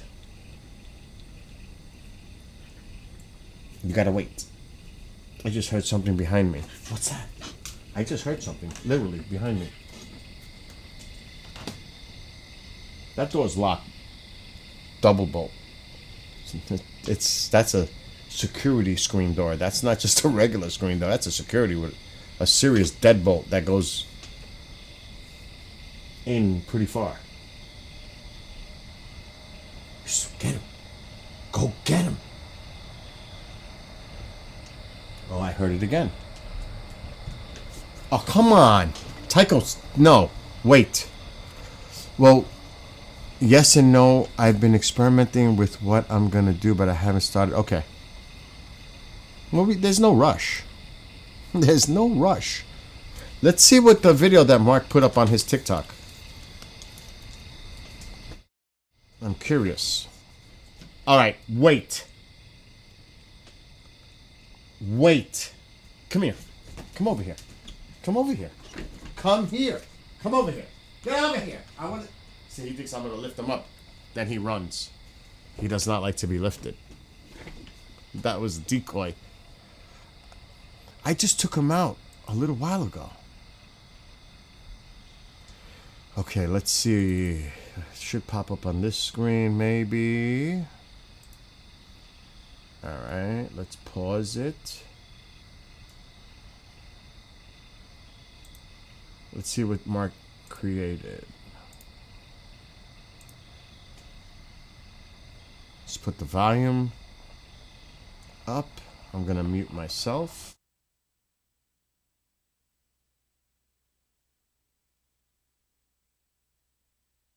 Yeah, and that's the Trifid Nebula. These three prominent lobes are actually up here in the foreground, and the ionized hydrogen is back here in the background, if you can see me down the lower left.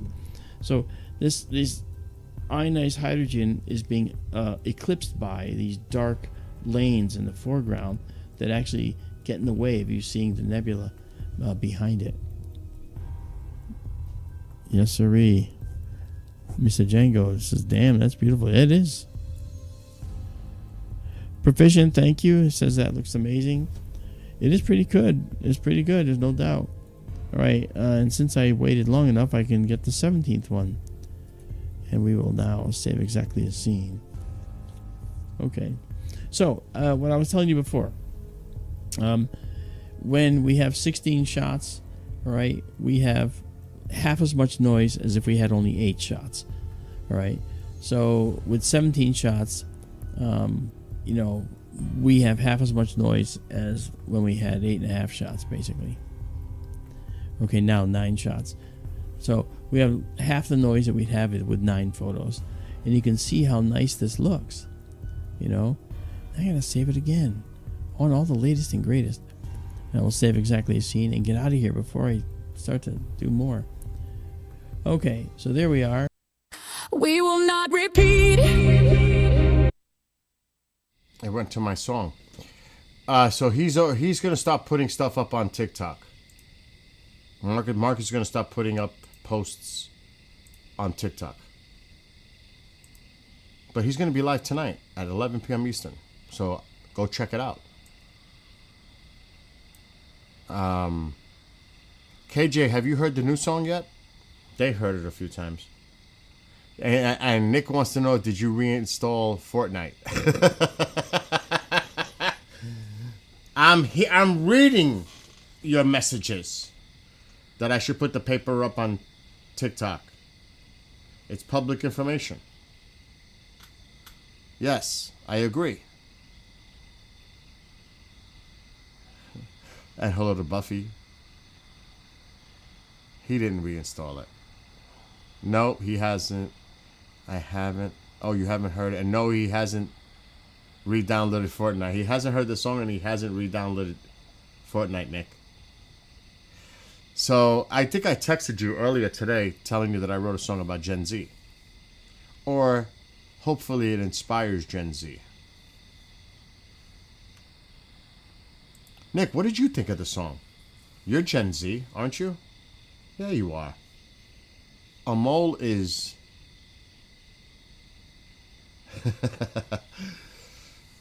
Oh my God. I'm not even... Yeah, you are Gen Z. So, what did you think? Did you like it?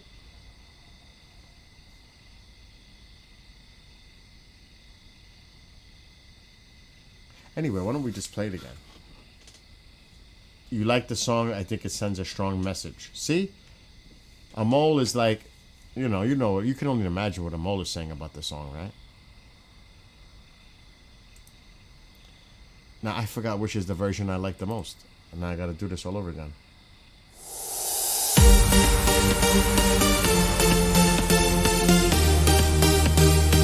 We are the parody.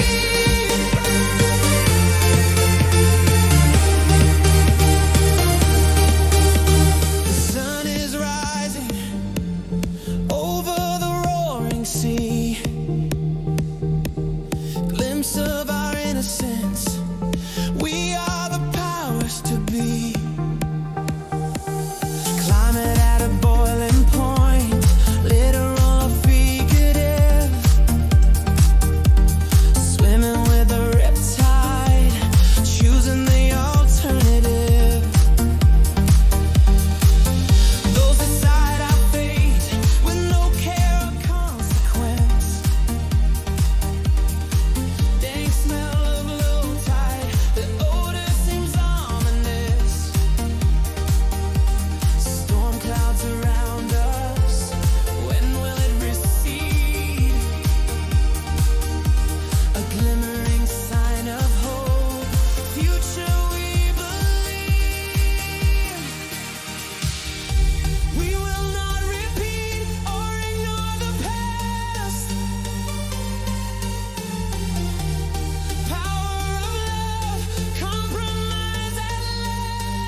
Now there's actually it's actually three versions. I haven't heard the last one. That's my favorite version of the song so far that I wrote. But there's another one, and I haven't played it yet. And it would be the fourth one.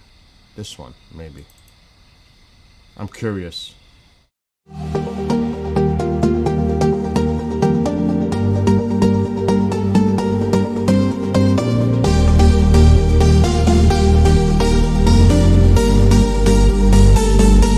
The sun is rising over the roaring sea.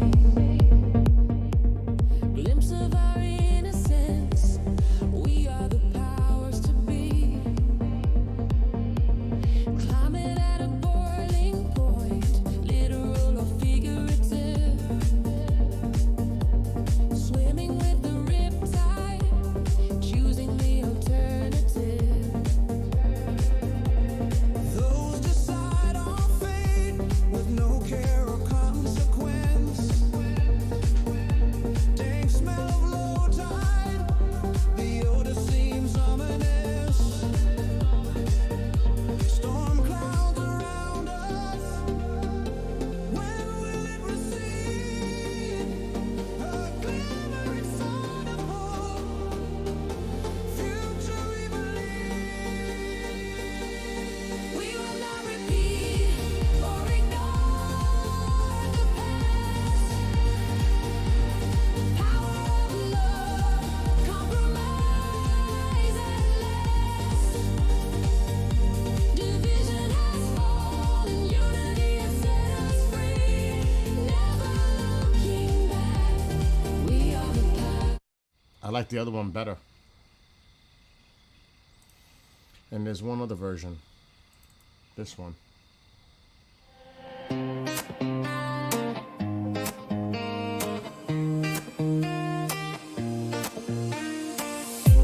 The sun is rising over the roaring sea. Glimpse of our innocence. We are the powers to be. Climate at a boiling point, literal or figurative. Swimming with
Yeah, I get it. It's not your style. I mean, I could easily take. Do you want to see what it would sound like? Because I know you like hip hop. Could you imagine? I could make it easily right now. We could get like a hip hop version. I like that one and the first one. I do. But that's my vibe. That may not be anybody else's vibe, but it's what I created. That's what I like.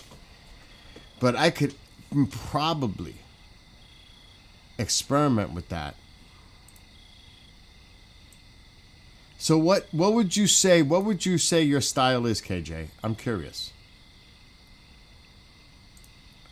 Because I'm gonna go now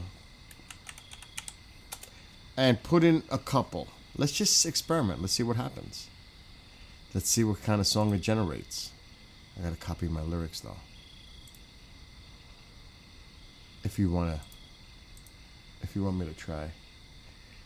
Okay, we have to take all this, copy my verse. Okay, copy. Where is Suno? Here. Create. What's going on? Okay, here we go. Paste. Title. Power of Z. Now I need the genres. Let's see what if he's putting anything in there. Freestyle. Okay. All right. I like old freestyle. All right. So, but forget about it. It's not going to determine beats per minute. It's not. So you're saying freestyle. What else? Be specific on genre. So freestyle. What else? Because that can create anything. That's very general. Usually I use a few when I create something. It's just not one thing. I'm putting a bunch of stuff together to make a song. So freestyle. What else? It's gotta be R&B fast. Oh, let me see. I like old school R&B. Like Marvin Gaye. I mean, oh my gosh. Teddy Pendergrass. But I'm old school. Maybe because I'm old?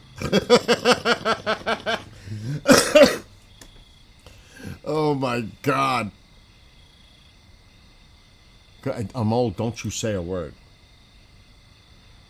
Okay, let's see. Freestyle. Oh man. Upbeat. R and B. I'm gonna put hip hop in there too. Hip hop. Let's see what happens. I'm so curious to see what it creates right now. We don't need this bright screen in my face.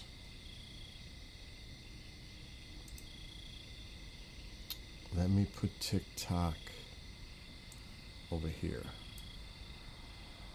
And let's create a couple of samples. Could you imagine? I'm curious to see what it makes. It may not sound good.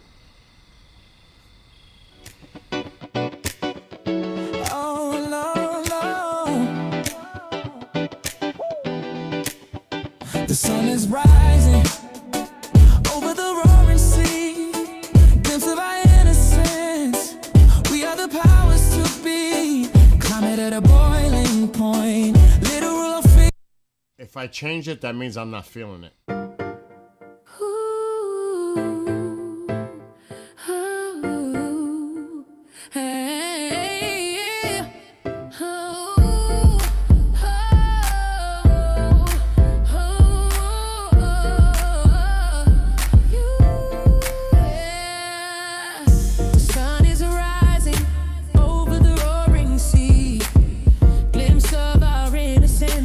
We are the powers to be.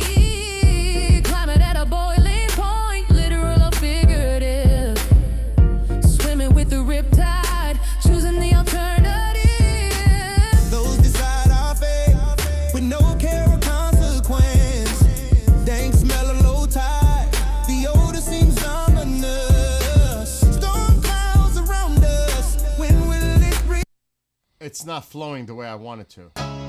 Oh, oh, oh, yeah. The sun is rising over the roaring sea. It's got to be faster. Glimpse of our I'm gonna innocence. take hip hop We are out. the powers to be. Climate at a boiling point, literal or figurative. Swimming with the riptide, choosing the alternative. Those decide our fate with no care or consequence. Dank smell of low tide, the odor seems ominous. That's like real R&B, like it's slow. Oh, yeah. The sun is rising over the roaring sea. Glimpse of our innocence. We are the powers to be. Climate at a boiling point, literal or figurative. Swimming with the riptide, choosing the alternative. Those decide our fate with no care or consequence. Dank smell of low tide, the odor seems ominous. Storm clouds around us, when will it recede? A glimmering sign of hope, future we believe. We will not repeat or ignore the past. Power of love, compromise at last. I like it. Division is falling, unity has set us free. Never looking back, we are the power of Z.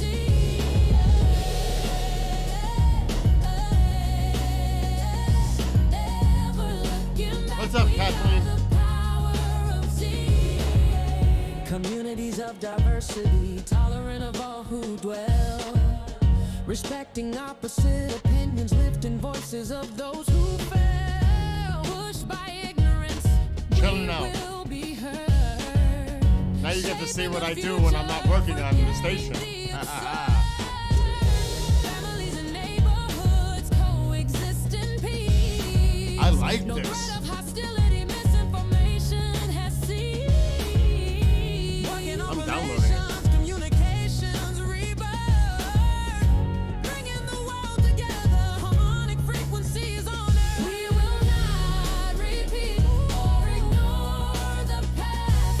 Oh, I like it. Power of love, compromise at last. The division is falling, unity has set us free. Never looking back, we are the power of Z.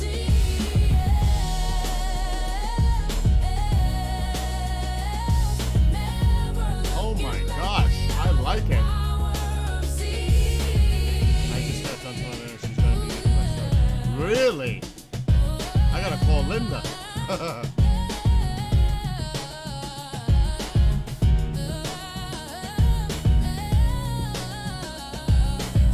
I can't believe I like this a lot, actually. So, Kathleen, I write lyrics to music. I already wrote versions of this song, but somebody in chat, didn't like, I get it. It does sound like Rihanna a little bit. It's crazy. But he put in like stuff he likes, freestyle, fast R&B. So I said, let me try. And that got created with my lyrics. And I'm liking it. I may need some apple juice tonight. Let me see the other ones, and then I'm going to stop. But I like that one. Oh, oh, oh, yeah. Yeah. The sun is rising over the roaring Not sea. feeling that one compared. Too mellow.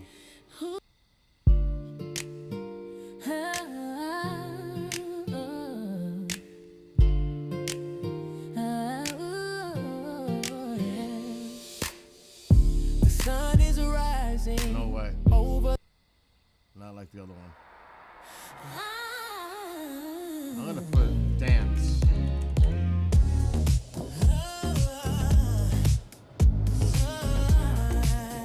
I'm not liking that either.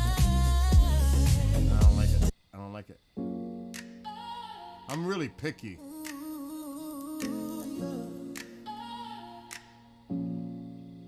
The sun is rising over the roaring sea. If it doesn't grab me right away, it's not happening.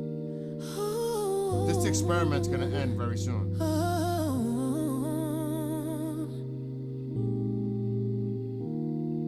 The sun is rising over the roaring sea. Oh my God, no.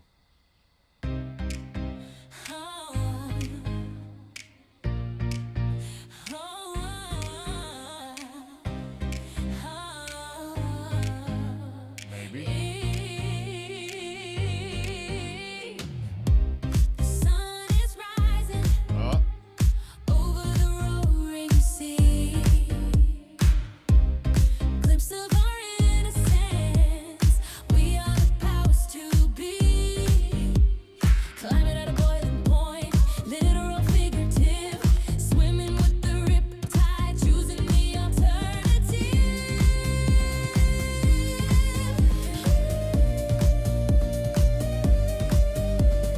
I like all music. That's the problem. With no care or consequence. Dank smell of low tide. The odor Oh, I'm getting this one. This one's a keeper. Storm clouds around us. When will it recede? A glimmering sign of hope. Future we believe.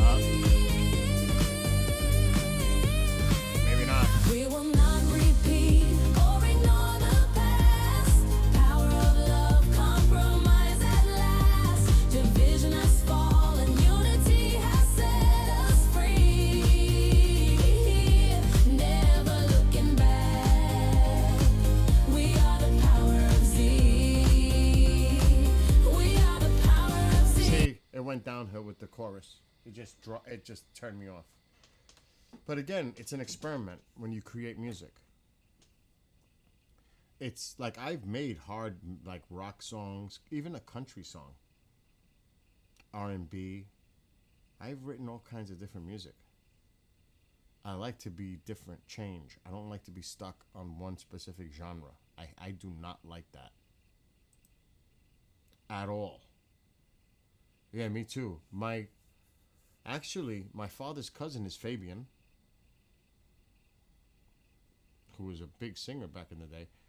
My uncle's cousin on the Puerto Rican side was one of the most famous guitar cuatro players on Puerto Rico, on the island. It's country. They call it jibaro music.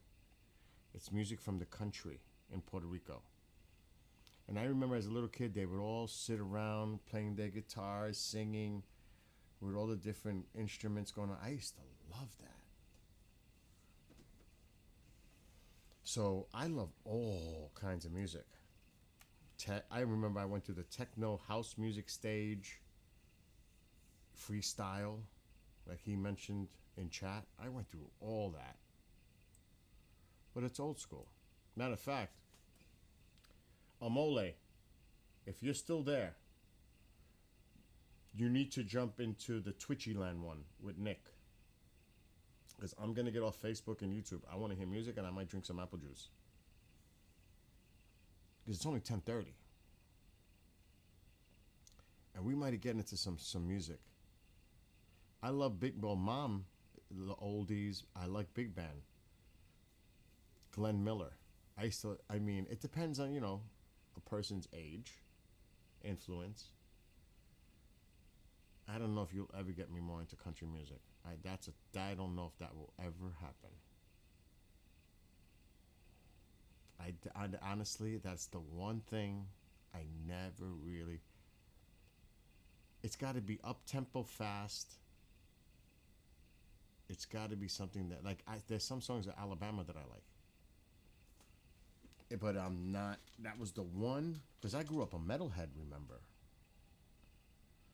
That's like totally on the other scale. make a BandLab account? That's a good question. If Bill had time.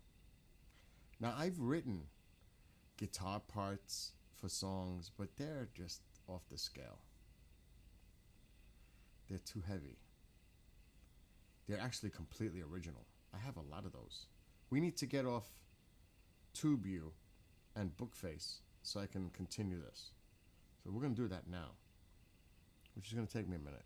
And I got to check the station, make sure everything's running right. All right, let's say goodbye. I have to go to the TubeView. Let's say goodbye to those platforms, Bookface and TubeViews. This way we can have the freedom of playing what we want to hear. Nick doesn't have to worry about that.